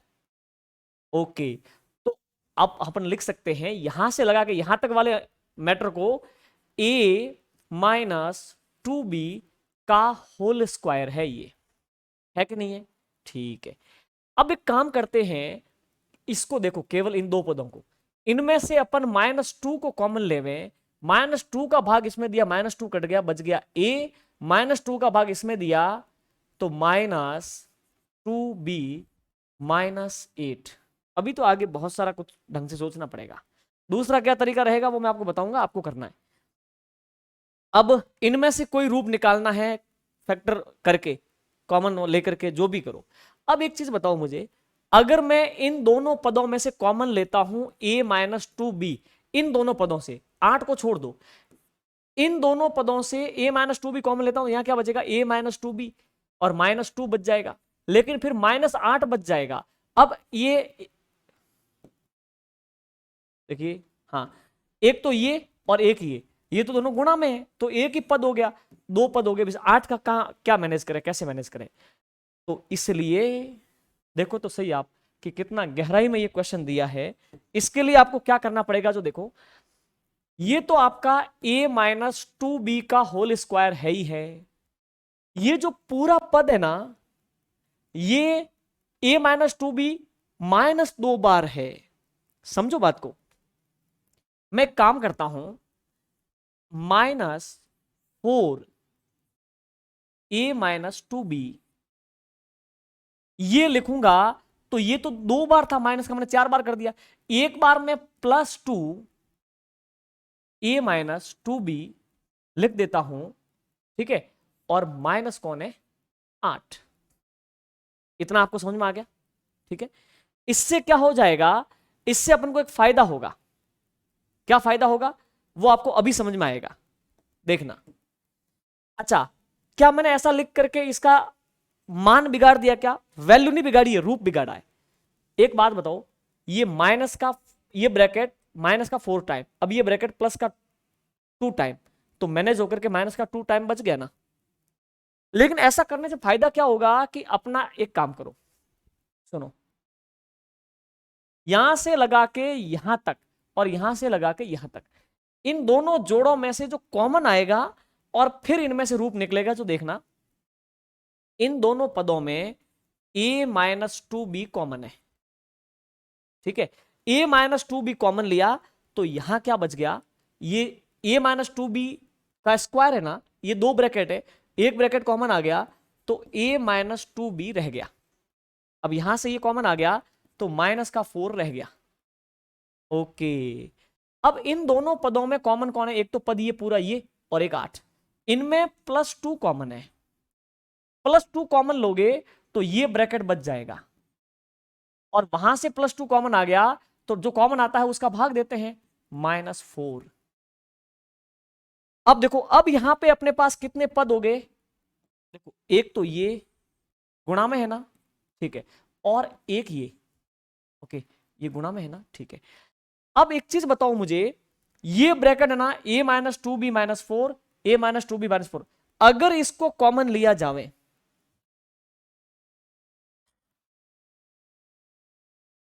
ओके अगर इसको कॉमन लिया जावे इस ब्रैकेट को, तो देखना a-2b -4 को मैं कॉमन लिया तो यहां बच गया a-2b, और यहां से ये ब्रैकेट कॉमन आ गया तो +2 रह गया। ये बात आपको समझ में आ गई।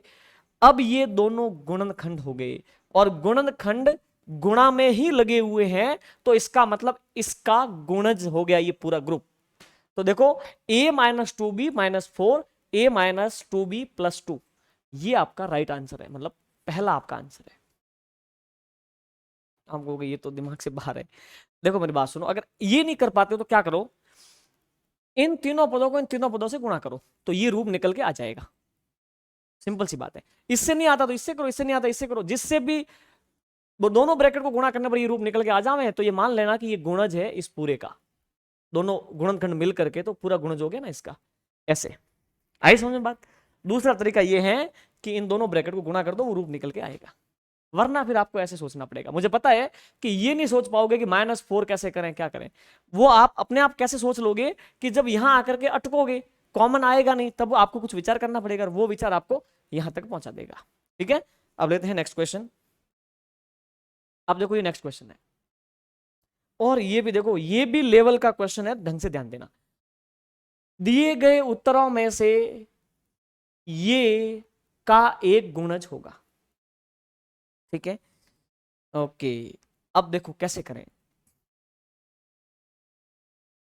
देखो ब्रैकेट का क्यूब प्लस ब्रैकेट का क्यूब प्लस ब्रैकेट का क्यूब, अगर मैं इस ब्रैकेट को ए मानता हूं, देखना इस ब्रैकेट को ए मानता हूं, पूरे ब्रैकेट को, अंदर वाले मैटर को ए मान लिया मैंने, है ना, तो क्या हो गया, a cube plus plus b cube. अगर मैं इसको पूरे को बी मानो, चलो ए बी मत मानो, आप इसको एक्स मान लो, क्या हो गया, X cube plus Y cube plus इस पूरे को जेड मान लो, जेड क्यूब। अब ये वाली फॉर्म आई है, इतना मस्त क्वेश्चन है ये, समझना बहुत तसल्ली से। ऐसा रूप कहां देखने को मिलता है, तो समझिए मैं आपको समझाता हूं कहां देखने को मिलता है।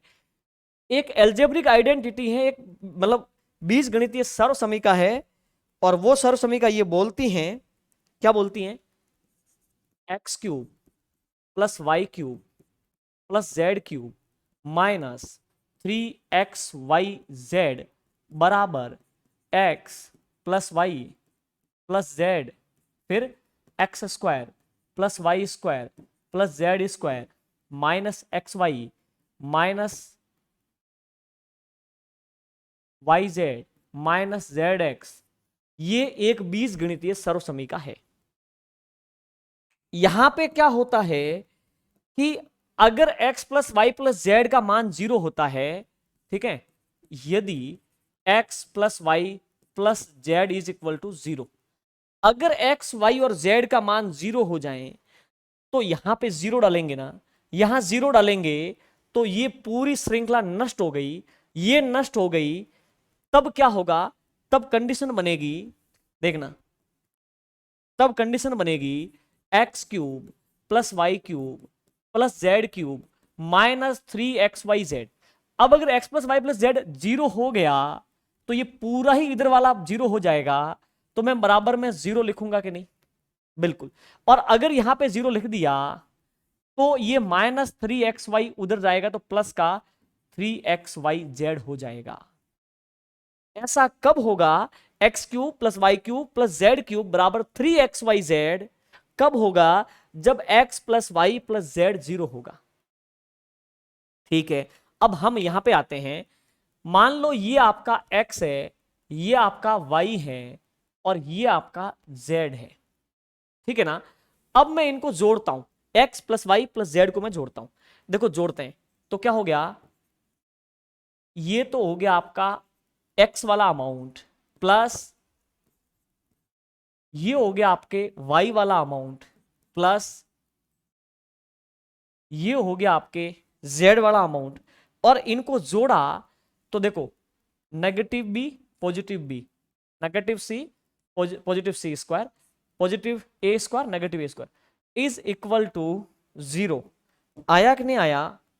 तो यहां पे अगर मैं इस पद को x मानू, इस पद को y मानू, इस पद को z मानू, तो यहां पे x plus Y plus Z is equal to 0 है। तो निश्चित तौर पे X cube plus Y cube plus Z cube बराबर 3xyz आएगा। आएगा ना? अब इसके आगे आप समझना कि कितनी गहरी बात ये कह रहा है। अब इस x की जगह असल में मुझे क्या लिखना चाहिए?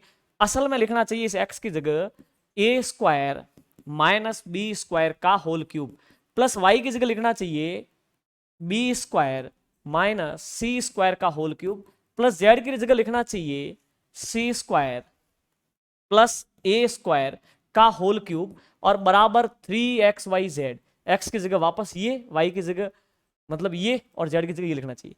अब एक बात बताओ, सुनो, समझना है ना?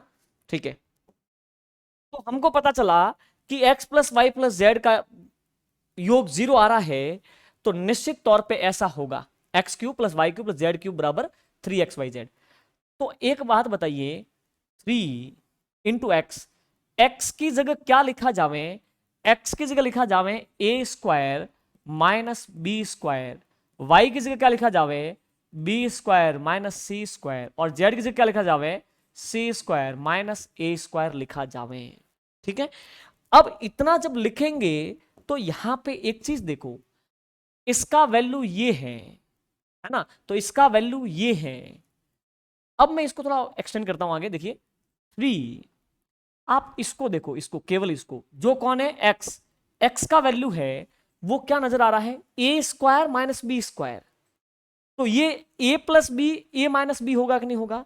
ये होगा आपके ए प्लस बी, इसको मैं खोलूंगा ना a square minus B square, तो हो जाएगा a plus B A minus B. ये क्या हो जाएगा? B plus c b minus c. ये क्या हो जाएगा? C plus a c minus ए, क्योंकि स्क्वायर माइनस स्क्वायर उस वाली कंडीशन है ना। अब ये आगे तो बढ़ेगा ही बढ़ेगा जी, पूरा पूरा। तो ये बराबर ये है ना। अब एक चीज बताइए मुझे, देखो ये और ये गुणनखंड हुए कि नहीं हुए? ये सारे के सारे ऐसे ऐसे गुणनखंड जाएंगे ना आगे, इसके दो बढ़ेंगे है ना, ऐसे इसके फिर दो बढ़ेंगे ऐसे, है ना। तो इस पूरे के सारे गुणनखंड हो गए। तो देखो a प्लस बी और a माइनस बी गुणनखंड है कि नहीं है इसके, और ये बराबर है ये, तो इसके गुणनखंड देखिए, इसके गुणनखंड हो गए ये। और इन गुणनखंडों के अंदर देखो क्या आ रहा है? ये आ रहा है ना क्या? a plus B A minus B. तो देखो a plus B A minus B, पहला आपका राइट आंसर है। और क्या आंसर हो सकता है यहां पे? क्या आएगा देखो, एक तो अपने हो गया a plus B A minus b, और क्या हो सकता है? इसका निकलेगा b plus c b minus c. इसका क्या होगा? c plus a c minus b, है ना। ये a square minus B square से खुल करके बन रहे हैं, ठीक है ना।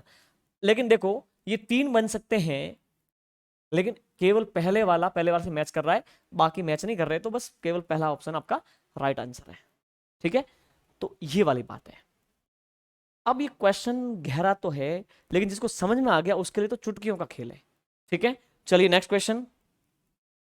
ये अपना नेक्स्ट क्वेश्चन है, और ये भी वाकई बहुत अच्छा क्वेश्चन है और बहुत तसल्ली से आप समझना। एक्स की पावर 6 माइनस 1, एक्स की power 4 plus 2x³ minus 2x की पावर 1। अब x की पावर 1 तो कहने का मतलब ही नहीं है, पावर 1 का मतलब x ही होगा, -1 क्या होगा का मस प, यानी कि महत्तम समापवर्त, यानी कि HCF लेना है, हाईएस्ट कॉमन फैक्टर। तो हाईएस्ट कॉमन फैक्टर में पहले फैक्टर तो करने पड़ेंगे, तो आओ फैक्टर करते हैं। सबसे पहले फैक्टर करते हैं x की पावर, देखिए x की पावर 6 माइनस 1 के फैक्टर करते हैं। एक बात बताओ कैसे करेंगे, क्या मैं इसको x² का होल क्यूब लिख सकता हूं, -1 का होल क्यूब लिख सकता हूं? आप कहोगे ये क्यों करना पड़ेगा, तभी कॉमन आएगा फैक्टर, वरना कॉमन नहीं बनेगा। आपको एंड में जाते समझ में आ जाएगा। एक चीज बताना मुझे, अब ये जो रूप है ना भाई, x की पावर 6 थी ना, उसको मैंने x² का होल क्यूब, 3 दूनी 6 हो गया, और एक के ऊपर तो पावर कोई भी लगा तो एक ही वैल्यू आता है, ठीक है। अब इस रूप को आप देखोगे तो a³ माइनस b³ की फॉर्म है। देखिए a³ माइनस b³ की फॉर्म जो होती हैं वो क्या रिजल्ट देती हैं, वो देती हैं a minus B a² plus b² plus ab, ये रूप देती है ना। तो यहां पे a की जगह कौन काम कर रहा है, x², b की जगह कौन काम कर रहा है, 1। ओके, तो एक बात बताओ, a³ minus b³, a³ minus b³ की जगह मैं ये लिख सकता हूं ना, बिल्कुल। a यानी x² माइनस b यानी कि 1, और अगला क्या हो गया, a² यानी x² का स्क्वायर x की पावर 4 प्लस b² यानी 1 का स्क्वायर 1 प्लस ab यानी x² इंटू 1 तो x²। ओके, हमने इसके गुणनखंड कर लिए, एक तो खंड ये है, एक ये खंड है, दो फैक्टर कर दिए, है ना। ओके, अब हम क्या करेंगे, अब हम आएंगे सेकंड वाले के फैक्टर करने, और फैक्टर करने के बाद जो कॉमन फैक्टर होगा वो अपना HCF होगा, ठीक है। चलिए, तो अब मैं इसको मिटा देता हूं, इसके करते हैं। सेकंड वाले के फैक्टर करने के लिए पैसे पहले इसको अरेंज करना पड़ेगा, बिना अरेंज किए होगा नहीं, तो मैं अरेंज करता हूं। देखो x की पावर 4 है ना, इसके साथ में 1 लेते हैं। आप कहोगे ऐसा करने से होगा क्या, तो देखना आप, x की पावर 4 है ना, अब इसके साथ में लेते हैं -1, आप देखोगे आपको समझ में आएगा, आप need not to worry, plus 2x², sorry cube, है ना, 2x³ प्लस 2x, इतना आपको समझ में आ गया, ठीक है। अब एक चीज बताओ मुझे, अपन यहां पे देखना एक्सेस, देखिए मैं इसको केवल इन दो की बात करेंगे पहले, फिर उनकी, इसको मैं x की पावर 4 को x² का होल स्क्वायर लिख सकता हूं, और -1 का स्क्वायर, और प्लस इसमें से तो आप कॉमन ले लो, क्या कॉमन आएगा, 2x कॉमन आ गया, 2x का भाग इसमें दिया 2 कट गया, x 3 बार 1 x कट गया तो x² प्लस 2x का भाग दिया तो 1। चलो अभी देखते हैं, अपन आगे बढ़ते हैं। ये a² माइनस b² है, तो a plus B, a minus B आएगा कि नहीं आएगा, ठीक है।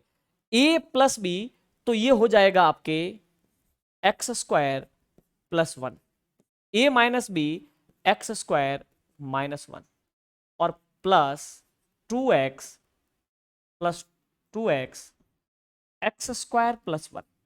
लेकिन जब ऐसा करोगे तो देखो, वहां पे तो वो कॉमन है ना, यहां पे आप जब कॉमन लोगे x² प्लस 1, तो यहां बचेगा x² माइनस 1 और प्लस 2x, तो देखो कॉमन तो कुछ बन ही नहीं रहा, ये कॉमन आना चाहिए, तो कॉमन नहीं आ रहा ना, उस कंडीशन में अपन क्या करेंगे वो अभी देखते हैं। चलिए, कॉमन नहीं आ रहा, इसका मतलब या तो अपन ने कहीं गलती की है या कुछ और सोचना पड़ेगा। तो आपको गलती नजर आएगी, देखो यहाँ पे माइनस था ना, तो ये -2 होगा। देख लीजिए, मैं इसको मिटा देता हूँ। देखिए, अपन जो जो गड़बड़ हुई है, एक तो यहाँ पे है ना, ये हो गया, ये हो गया, ये हो गया, अब इसको तो पूरा ही मिटा देते हैं, ठीक है। ओके, सुनिए, देखना, ये माइनस था, माइनस ही था ना, यस -2, तो यहाँ पे माइनस आएगा, यहाँ पे माइनस आएगा, तब तो कोई इशू ही नहीं है ना। अब देख लीजिए इस ग्रुप में और उस ग्रुप में कॉमन क्या आ गया, कॉमन आ गया ये, है ना, एक्स स्क्वायर -1 कॉमन आ गया, तो यहां क्या बच गया, एक्स स्क्वायर +1, और यहां पे बच गया +2x। अब एक बात बताइए, ये कॉमन है कि नहीं है, ये तो हाईएस्ट कॉमन फैक्टर हो गया एक्स स्क्वायर -1, ऑप्शन थर्ड आपका राइट आंसर है, ठीक है ना। मोस्टली आपकी ये गलती हो सकती है, आप कोई माइनस प्लस ऐसे गड़बड़ गड़बड़ न कर दो, यहां करके अपन को लगा कि यहाँ पे तो प्लस कॉमन आ रहा है, तो फिर ये तो मैच नहीं कर रहा, तो फिर HCF कैसे लेंगे, ठीक है, जो कॉमन आता है ना वही HCF होता है, ठीक है। नेक्स्ट, ये तो आसान है, देखिए इसके गुणनखंड कीजिए, क्या है, 64y³ -125y³। 64 को आप 4y का होल क्यूब लिख सकते हैं ना, 5y का होल क्यूब लिख सकते हैं। देखो a³ - b³ तो क्या हो जाएगा, देखना a³ - b³ तो हो जाएगा a - b, भाई है ना दोनों जगह, नहीं x है, x, ठीक है। सुनिए भाई, ये 64x³ है -125y³ है, तो ये हो जाएगा 4x का होल क्यूब -5y का होल क्यूब, है ना। ये हो जाएगा आपका a - b, फिर a स्क्वायर 4x का square 16x² plus b square, यानी कि 5y का स्क्वायर करोगे तो 25y² प्लस इन दोनों को गुणा करो, मतलब ए बी लोगे ना, तो a का मान तो कितना है 4 और b का मान 5x और y, तो 520xy, कौन सा मैच कर रहा है, ठीक है। 4x - 5y 16x² plus 25y², हाँ ये पहला आपका ये आंसर है, ठीक है, पहला ऑप्शन आपका राइट आंसर है, ओके। अब इसको देखो आप, इसके गुणनखंड करने हैं, ठीक है। एक बात बताओ, ये द्विघात समीकरण है ना, 10x² प्लस 5x प्लस 1।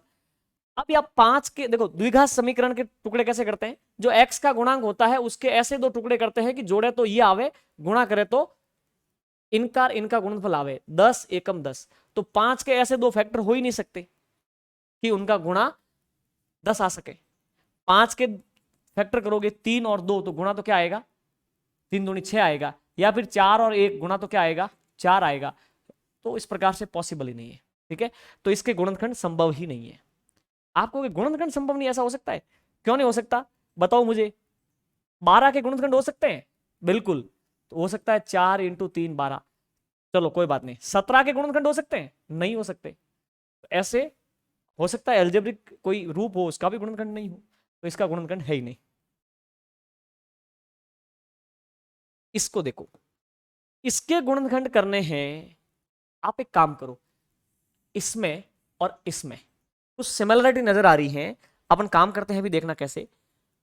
ये लिखा हुआ है 4a² को मैं 2a का होल स्क्वायर लिख सकता हूं, माइनस 2b का होल स्क्वायर लिख सकते हैं, minus 2b sorry 2a plus, ये प्लस है, plus 2a plus 2b। Okay, अब देखना क्या स्थिति बनेगी, a² - b² को मैं लिख सकता हूं a + b a - b, तो एक बार तो 2a + 2b लिखा जाएगा, एक बार लिखा जाएगा 2a - 2b, यस और नो, और प्लस में ये आप लिखा हुआ ही है 2a + 2b, ये मैंने ऐसे ब्रैकेट में डाल दिया, तो क्या फर्क पड़ता है, ब्रैकेट में हो गया। अब देखिए, एक तो ये पद प्लस में एक ये पद, इनमें कॉमन क्या है, कॉमन है 2a + 2b, तो 2a + 2b कॉमन आया, तो क्या बच गया 2a - 2b, और ये कॉमन आ गया तो इसकी जगह +1, क्योंकि जो कॉमन आता है उसका वापस पदों में भाग जाता है। तो आपने ये कॉमन लिया क्या 2a + 2b, तो इसका भाग इसमें गया ना तो ये कट गया, इसमें गया ना तो ये कट गया एक बार, ओके, ये फैक्टर हो गए, है ना। ओके, ये गुणनखंड हो गए, एक तो ये, एक ये, दो खंड हो गए। अब ये कौन मैच कर रहा है भाई, जो भी मैच कर रहा है देख लो आप, 2a plus 2b, 2a minus 2b plus 1, second आपका आंसर है। क्लियर, ठीक है, 2a प्लस 2b मैच कर रहा है ना, 2a minus 2b plus 1। Okay, तो इस प्रकार से आगे बढ़ते हैं। ये अपना नेक्स्ट क्वेश्चन है। देखो, एक तो ये आपका व्यंजक है और एक आपका ये व्यंजक है, इनका एचसीएफ लेना है तो गुणनखंड तो करने ही पड़ेंगे, तो करते हैं। पहला क्या है, x square plus 5x plus 6। HCF लेते समय क्या करना है, गुणनखंड करके जो कॉमन है वो एचसीएफ है, ठीक है। इसके गुणनखंड करो आप, कैसे करोगे, द्विघात समीकरण है, तो ये हो गया आपका एक्स स्क्वायर, इसको तोड़ दो, 3x प्लस 2x और प्लस 6, इनको जोड़ोगे तो 5x आएगा और गुणा करोगे तो 3 दूनी 6 आएगा, अपने फैक्टर हो जाएंगे।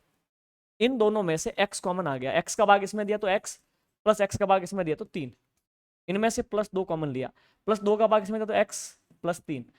अब एक ये पद एक ये पद, x प्लस 3 कॉमन आ गया ना, x प्लस 3 कॉमन यहां से आएगा तो बचेगा x प्लस x प्लस 3 यहां से कॉमन आएगा तो बचेगा 2, ये गुणनखंड हो गए, ठीक है।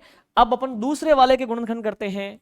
दूसरा वाला क्या है, क्या लिखा हुआ है, हाँ, एक्स स्क्वायर, देखिए x square minus 2x plus 1, ये भी द्विघात समीकरण है तो इसके भी वैसे ही फैक्टर करो। एक काम करते हैं, एक्स स्क्वायर, दो को ऐसे दो भागों में तोड़ो कि जोड़े तो -2 आवे, गुणा करे तो 1 आवे, सब बास, माइनस एक्स और माइनस एक्स तो माइनस के 2x, लेकिन 1 इंटू 1 को गुणा करोगे तो प्लस का 1 आएगा, क्योंकि माइनस इंटू माइनस प्लस जो आएगा, प्लस का 1। इसमें से कॉमन आ सकता है x, x का भाग इसमें दिया तो x, x का भाग इसमें दिया तो -1, इनमें से कॉमन आ सकता है -1, -1 का भाग इसमें दिया तो x और -1 का भाग इसमें दिया तो -1। अब यहां पे ये ब्रैकेट कॉमन है, x -1 कॉमन ले लो, तो यहां क्या बच गया, x -1। अब एक चीज बताओ मुझे, इसके गुणनखंड कर लिए, ये दो खंड आ गए, इसके गुणनखंड कर लिए, ये दो खंड आ गए, कुछ मैच कर रहा है क्या, मैच नहीं कर रहा, मैच नहीं कर रहा तो इसका मतलब एचसीएफ 1 हो गया, यानी कोई भी इनमें कॉमन नहीं है तो एक तो कॉमन है, ये सुनो, ठीक है।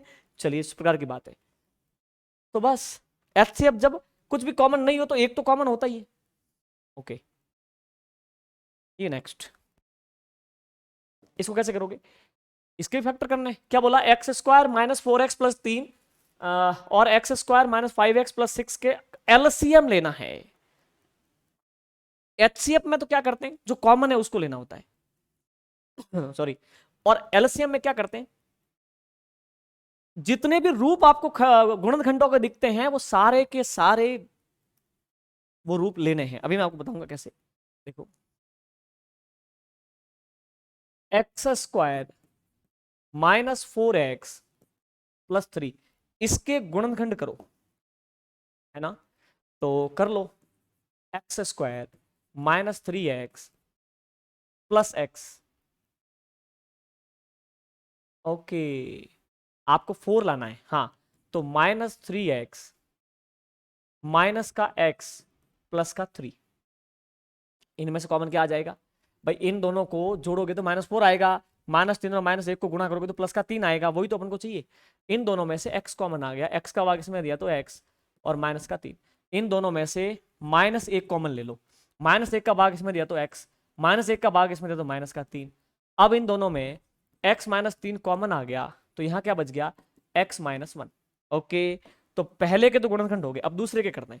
दूसरा क्या है, दूसरा है एक्स स्क्वायर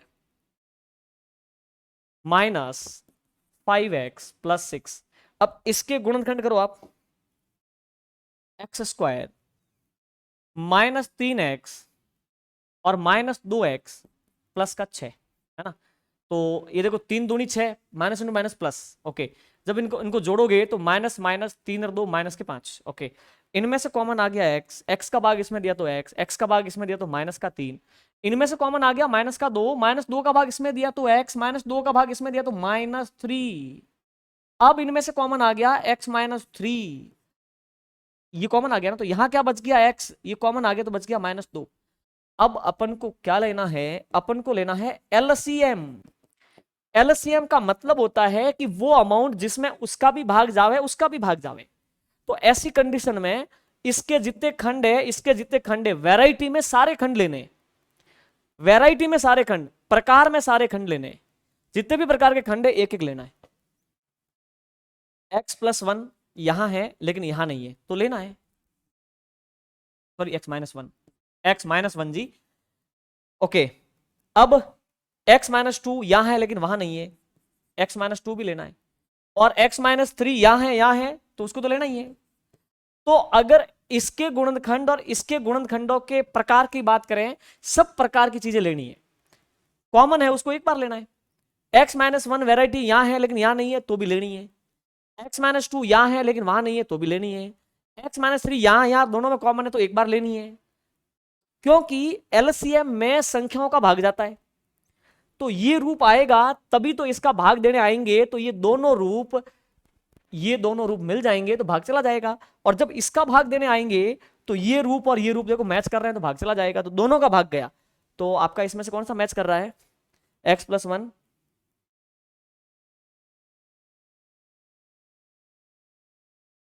ये है ना, x-1, x-2, x-3। ओके, ये आपका आंसर है। क्लियर? ओके, नेक्स्ट आगे बढ़ते हैं। ये नेक्स्ट क्वेश्चन देखो क्या बोल रहा है। देखो एक तो ये और एक ये, इनका HCF लेना है।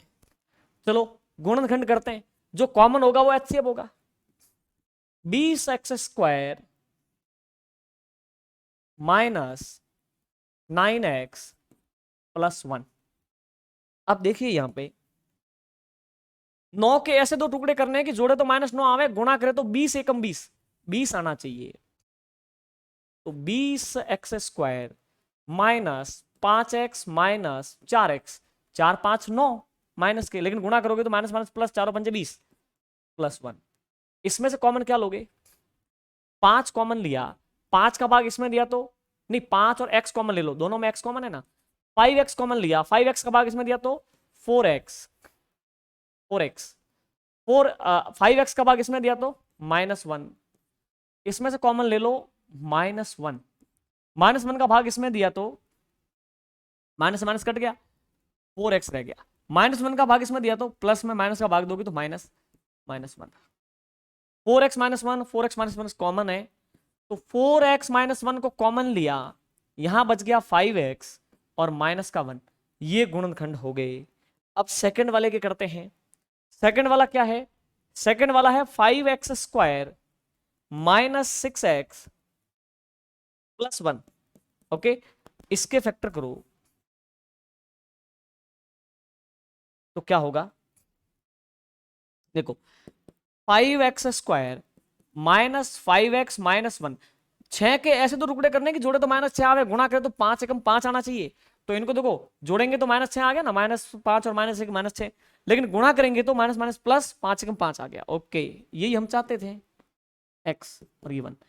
इनमें कॉमन कौन है? 5x कॉमन ले लो, 5x का भाग इसमें दिया तो x, माइनस 5x का भाग इसमें दिया तो 1, इसमें से कॉमन ले लो -1, -1 का भाग इसमें दिया तो x और -1। ओके, इन दोनों में कॉमन कौन है? x -1 कॉमन है, x -1 कॉमन आ गया तो यहाँ क्या बच गया? 5x और -1। आपको क्या लेना है? HCF लेना है ना। देखो देखो ये दो फैक्टर ये कॉमन है, 5x -1 कौन सा है इसमें? 5x -1, ये आपका राइट आंसर है, 5x -1। यस और नो? तो आपको फैक्टर करने आने चाहिए। नेक्स्ट, ये अपना नेक्स्ट क्वेश्चन है। अब देखिए बहुपदों x² - 5x + 6x² 7x 12 का मसप यानी हाईएस्ट कॉमन फैक्टर, महत्तम समापवर्ती आपको लेना है। गुणनखंड करने पड़ेंगे। पहला क्या है? देखो भाई साइन वाइन का पूरा ध्यान रखना है वरना इसमें गड़बड़ हो जाएगी। ओके, अब इसके फैक्टर करो आप, ठीक है। तो x² इसको मैं लूंगा 3x - 2x प्लस का 6, इनमें से कॉमन आ गया x का भाग इसमें दिया तो x ये 3 है ना, इसमें से -2 को कॉमन ले दो, -2 का भाग दिया x, -2 का भाग इसमें -3 बार, ये ब्रैकेट कॉमन है, x -3 कॉमन आ गया, यहां बच गया x और -2, ये गुणनखंड हो गए। सेकंड वाले के करने हैं, वो क्या है? वो है एक्स स्क्वायर माइनस 7x और प्लस का 12। ओके, अब इसके फैक्टर करो। ओके, तो ये आपका एक्स स्क्वायर, 7 के ऐसे दो टुकड़े करो कि तोड़े तो 7 आवे, मतलब जोड़े तो 7 आवे, गुणा करे तो 12। तो माइनस के 4x और माइनस के 3x, 4×12, माइनस में माइनस प्लस, लेकिन जोड़ेंगे तो -7 आएंगे ना। ठीक है, प्लस का 12, इन दोनों में x कॉमन ले लो, x का भाग इसमें दिया तो x, क्योंकि x इंटू एक्स है, एक x से एक x कट गया, x का भाग इसमें दिया तो 4, इसमें से -3 कॉमन ले लो, -3 का भाग इसमें दिया तो x, -3 का भाग इसमें दिया तो माइनस के 4, माइनस x -4 कॉमन है, x -4 कॉमन आ गया, यहां बच गया x -3। आपको HCF लेना है, हाईएस्ट कॉमन फैक्टर, तो इन दोनों में कॉमन कौन है, दोनों खंडों में x -3 ये कॉमन है, तो x -3 आपका राइट आंसर है। आई समझ बात, वेरी सिंपल। ठीक है, चलिए ये आपका नेक्स्ट क्वेश्चन है। अब देखिए 64x³ 443z³ के गुणनखंड क्या होंगे। सिंपल है, 64x³ माइनस 343z³। एक काम करें क्या, ये क्यूब है भाई, है ना, एक काम करें क्या, a³ माइनस b³ वाला फॉर्मूला लगा देते हैं, यानी कि 4x का होल क्यूब है ये, तभी तो 64 और x³ आया है। ये है 7z का होल क्यूब, 7 का क्यूब 343 होता है। ठीक है, चलिए तो अब एक बात बताइए, ये रूप निकल गया a³ माइनस b³, और a³ माइनस b³ क्या होता है, आप जानते हैं a³ माइनस b³ होता है a plus B A square plus B square, sorry a minus B, a minus B A square plus B square plus A B होता है। ठीक है, तो अगर अपन इसको लिखने जावे a³ माइनस b³ तो हो जाएगा z, a माइनस बी, सुनिए a माइनस बी, फिर होगा a स्क्वायर यानी कि 4x का square 16x square plus B square 7z का square 49z square plus A B 7 चौक 28 एक्स जेड। अब बताओ कौन सा मैच कर रहा है,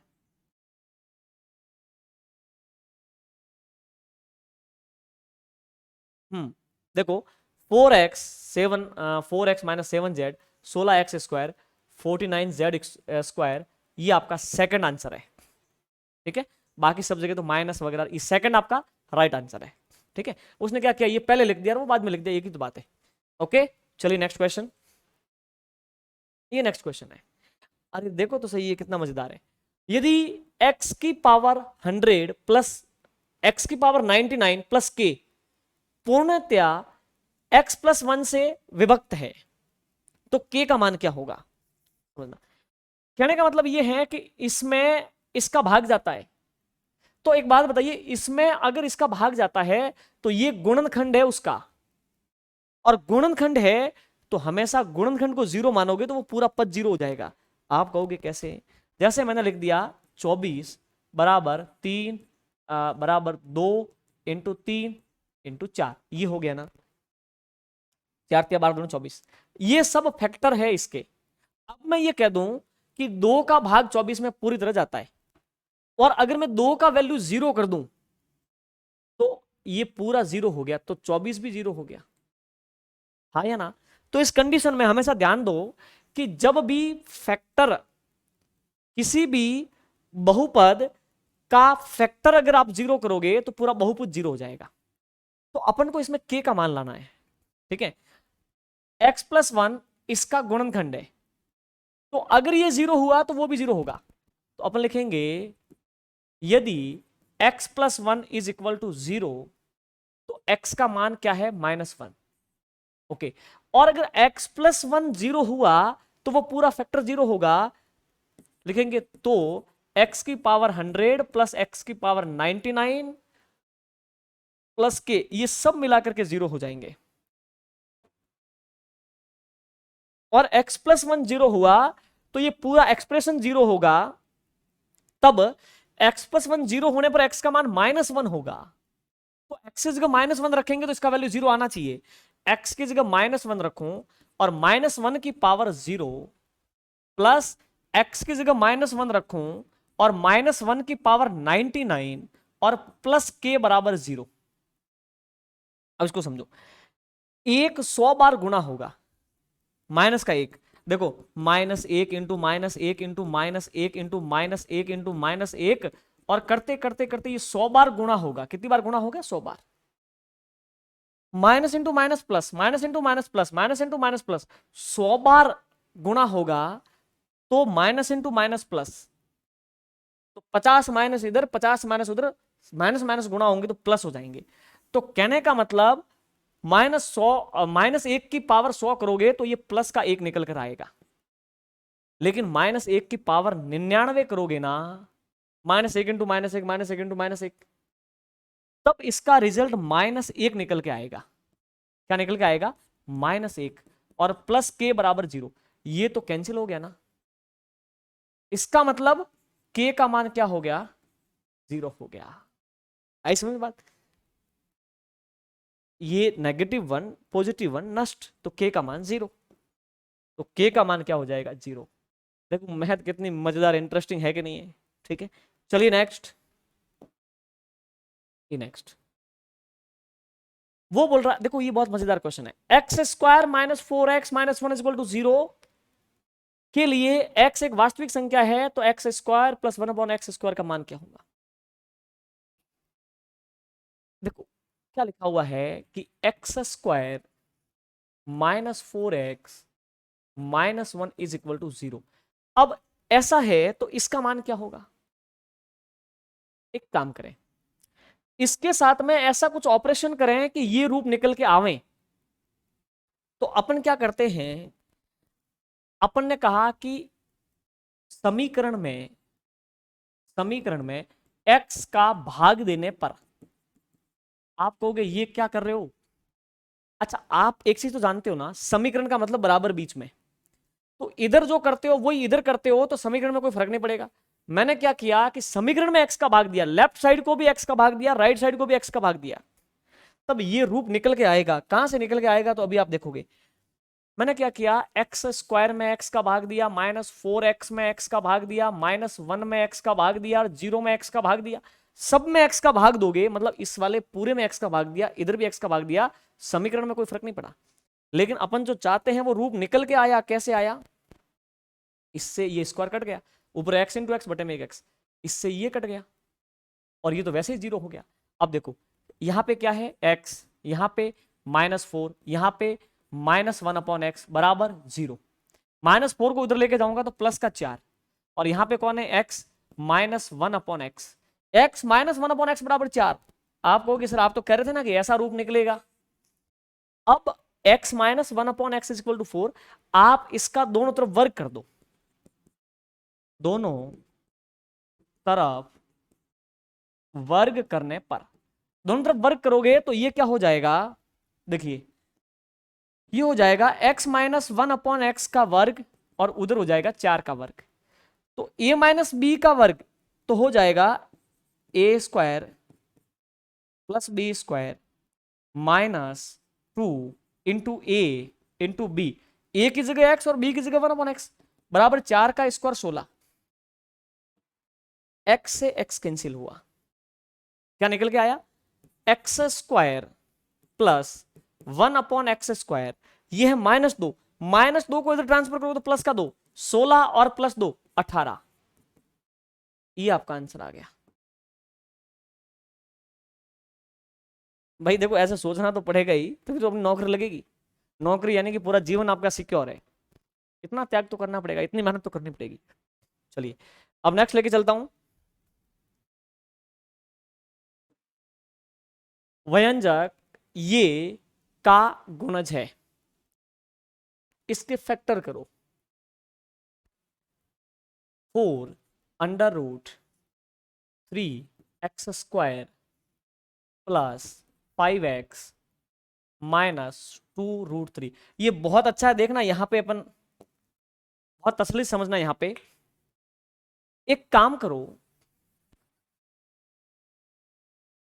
इस 5 के कुछ टुकड़े करो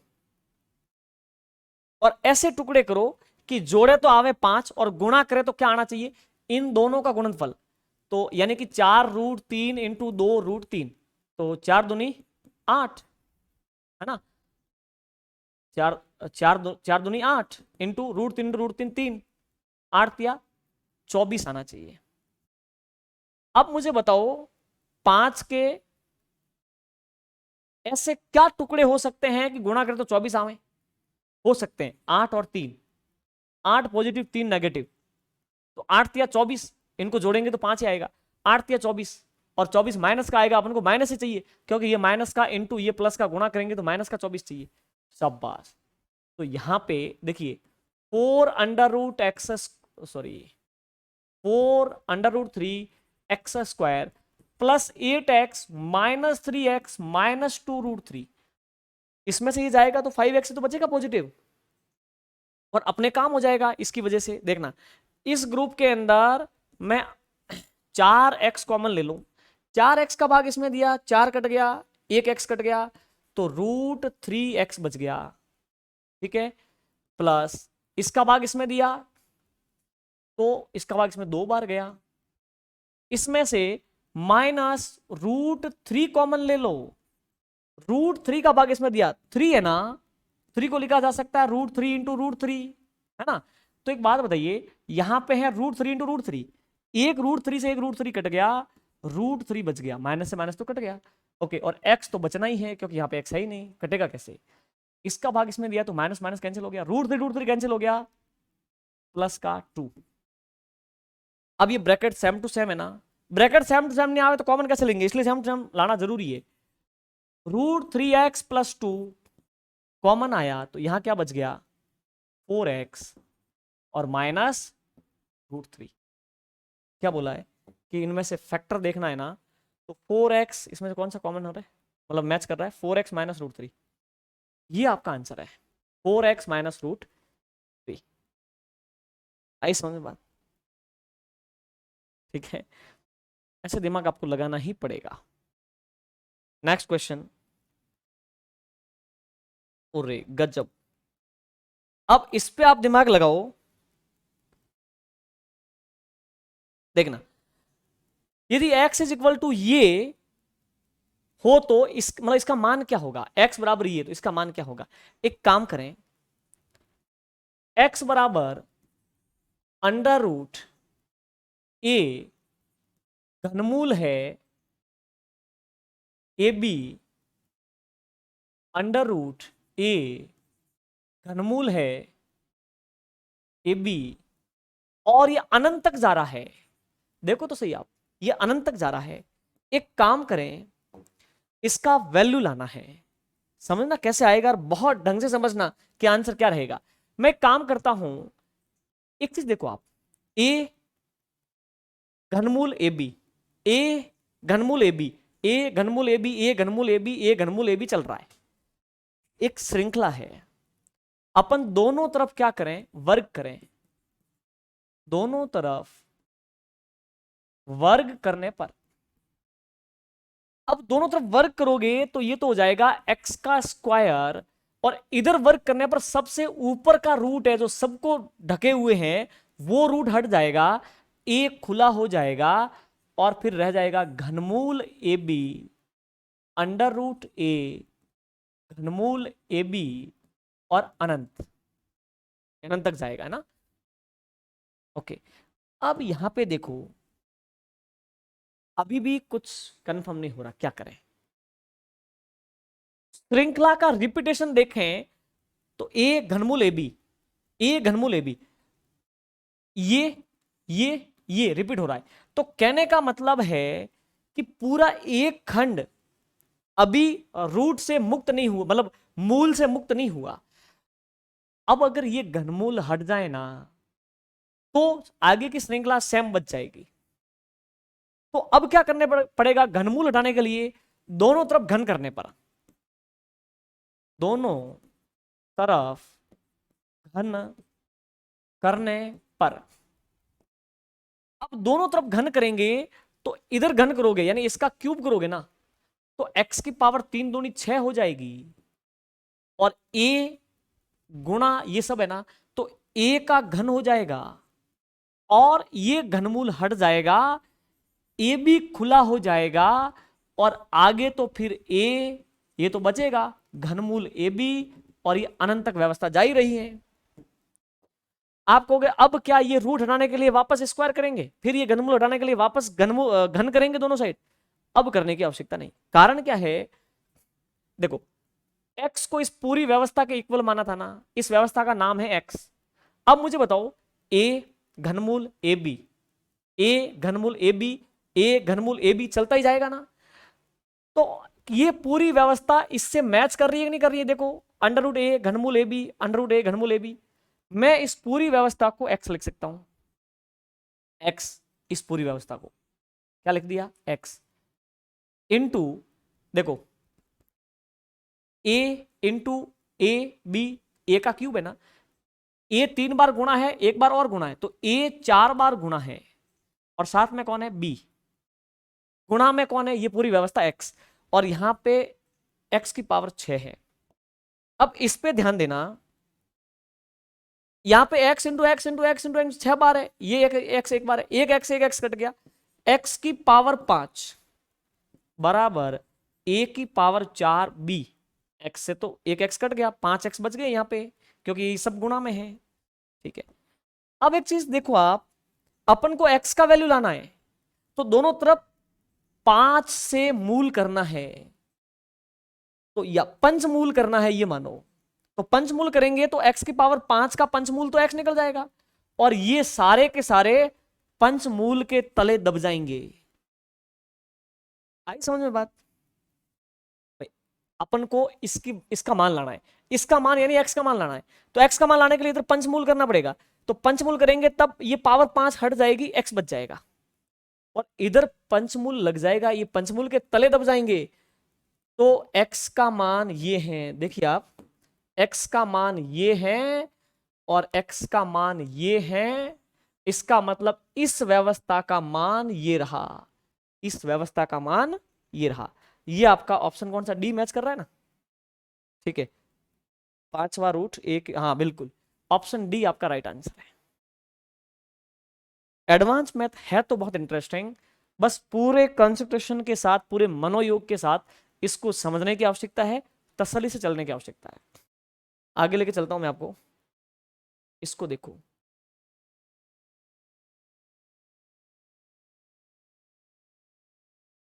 यदि x की पावर m को x की पावर n से गुणा किया जाए तो गुणनफल 1 आता है, ये बोल रहा है, वैसा करो तो x की पावर m को x की पावर n से गुणा किया जाए तो गुणनफल 1 आता है, तो m n के बीच में क्या संबंध है अभी देखते हैं।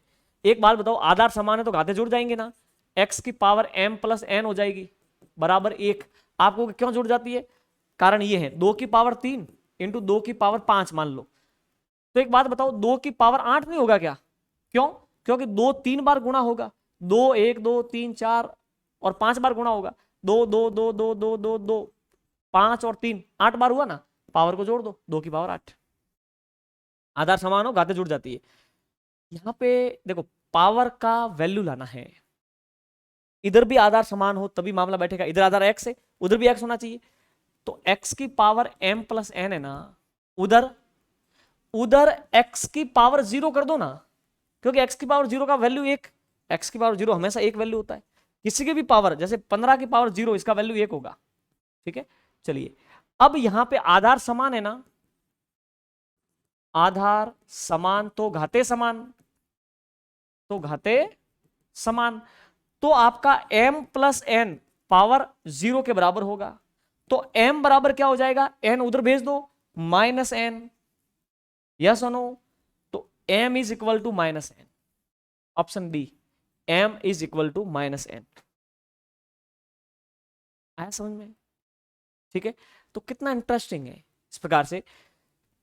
तो प्यारे साथियों, फिर ये अपना फिनिश हुआ। चलिए अब आपने इसके अंदर एडवांस मैथ को देखा, लेकिन थोड़ा सा वाकई लेवल के क्वेश्चंस थे, लेकिन तसल्ली से अगर सॉल्व किया जाए तो एडवांस मैथ जितनी डरावनी दिखती है उतनी डरावनी है नहीं, बहुत इंटरेस्टिंग है। ठीक है। ठीक है, चलिए अब आगे के टेस्ट पेपर जो सॉल्यूशन आएंगे उनमें एडवांस मैथ खूब आएगी, ठीक है। आगे एडवांस मैथ ही बची है जिसमें ज्योमेट्री बची है, मीन मोड मीडियन, हालांकि उसको एडवांस मैथ में नहीं मान सकते, लेकिन वो सारी चीजें जो आपके टच में नहीं है वो सारी चीजें बची है। अब आप कमेंट के माध्यम से जरूर बताओगे आपको कैसा लगा, उसके आधार पर हम आगे के टेस्ट पेपर डिजाइन करेंगे, ठीक है प्यारे साथियों। चलिए तो मिलते हैं नेक्स्ट पेपर नंबर 7 के सॉल्यूशन में। Good bye.